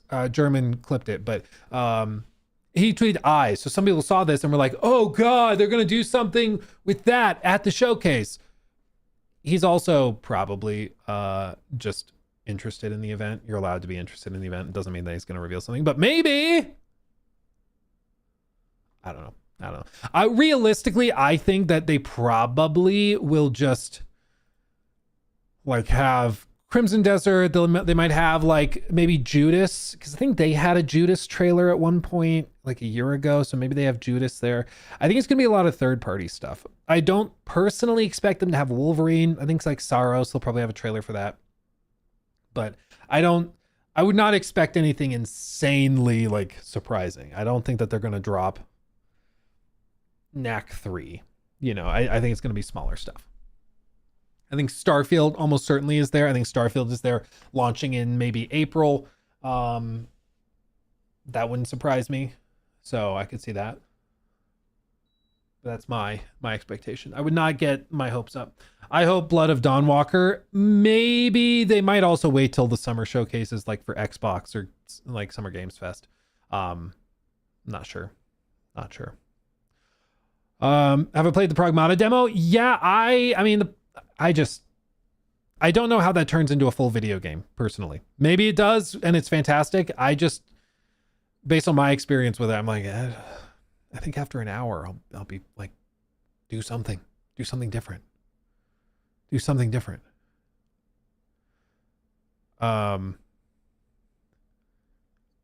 Okay, this is mean. What did they say? Can somebody explain to me why people don't like Yang with Yakuza? Can somebody explain to me? And only the Dragon of Dojima himself, Kazuma Kiryu. And only the. I don't understand. What happened? I don't get it. But dude, I feel like every time there's any comment about it. Oh yeah, Gaming Insider Shinobi says the new Starfield expansion and PS5 port will be announced next month. That's all next month. Oh.